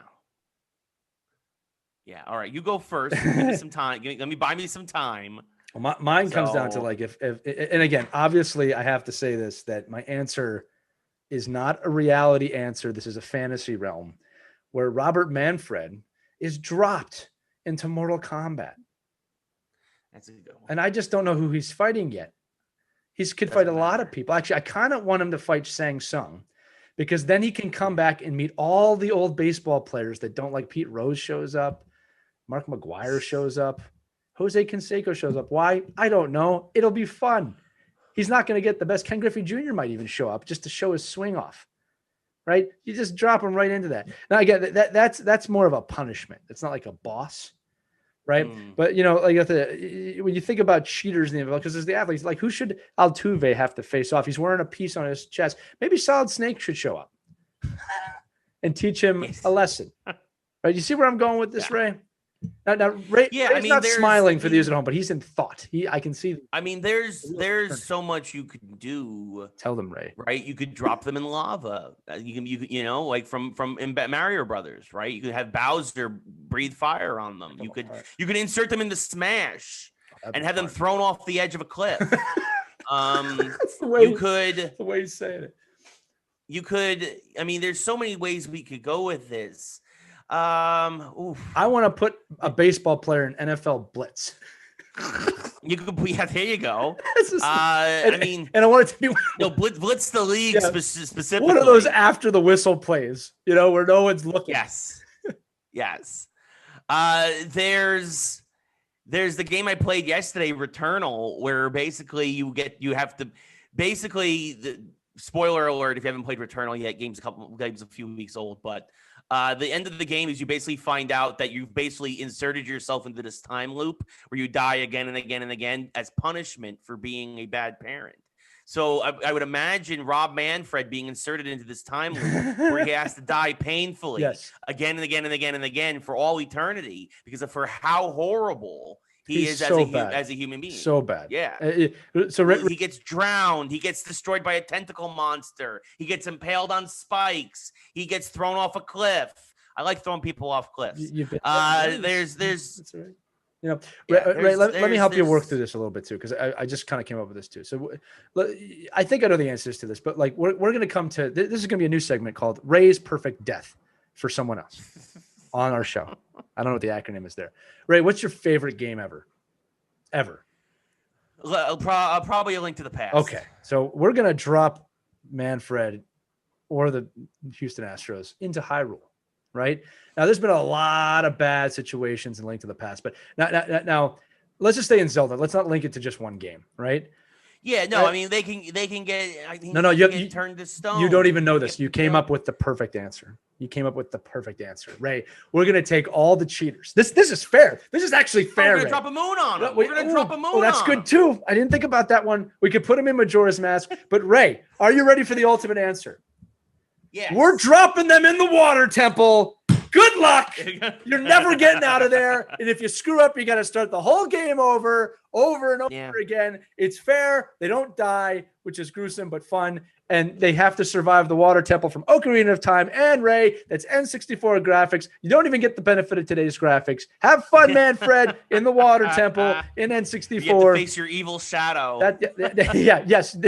That's another good one. Except the evil shadow is not just him. It's another commissioner, or it's Pete Rose, and he's very pissed off. Yes. Yeah. The moon's good too. One. I like that. The moon's good. See, was I right about holding this one out? Because if you're watching this, you got to see his wheels turning, which is basically just him sitting still, stewing, and saying, "Wow, I wish you had told me that ahead of time." We could put him into a Mega Man game, and we could have him. A lot of bad guys in that one. Yeah, just lots of bad guys that could rip him apart in a lot of different ways. A lot of spike any of the traps. cheaters. Any of the cheaters. Yeah, right? Altuve, Bregman. I'm wearing a piece. Correa. I'm wearing a piece. That's not what I said. That's exactly what you said. I hate him so much. I know. So much. Thus ends another great mashup. I think this one worked out. Let us know what you think. Where are you dropping MLB? This is a good one. What game are you dropping them into? I purposely didn't do geek culture because that'd be too vast. But video games? Yeah, no, there's a lot there. And then you start getting into like Superman flying him into the sun and stuff. And there's so much we could do. That's not painful enough. So yeah, that would be that'd be real he would be dead long before he got to the sun anyway. Like as soon as he's in space, he'd be dead. Yeah, it's just not fair. Exactly. Yeah, you got to make it count. The water temple. It's not a place you want to be. Yeah, no, I like that one. So thank you all so much for tuning in and joining us here live on a Saturday. If you watched it live, if you're watching after the fact, we appreciate you just as much. We thank you so much for listening, tuning in, commenting. Of course, as always, join the Facebook group. I can do this or go to our socials. I'll do it right while he's doing that. Make sure you check us out on Geeks Who Like Sports on Facebook. We have a page and a group, both over 1,000 now. A lot of people have been joining the groups lately. Thank you so much for that. As always, you can find all of our episodes wherever podcasts can be heard. You can also watch them on YouTube or Facebook or our website, geekswholiksports.com. Yes. For Ray, I'm Lee. I'm going to throw it back to Ray so we can do a proper close. But this is me closing for Ray. Back to him for a full close. See you next week, everybody. Yes, thank you all for tuning in. We do greatly appreciate it. If you're in the chat live, you can see the socials. If you're watching the replay, the socials will pop up in your history. Tell your friends. Yes, tell your friends, share it all around. We've got T-shirts for sale. We've got all kinds of fun stuff. Thank you all so much for listening. Support us wherever you can. Facebook, Twitter, Instagram, the whole 9 yards, like Lee said. But yeah, thank you again. We'll be back here next week, episode 113, before the end of episode 112. For Lee, I am Ray. Thank you all so much for watching, whether it was live or after the fact. We really greatly appreciate it. And we'll see you all next week. Have a great one, everybody.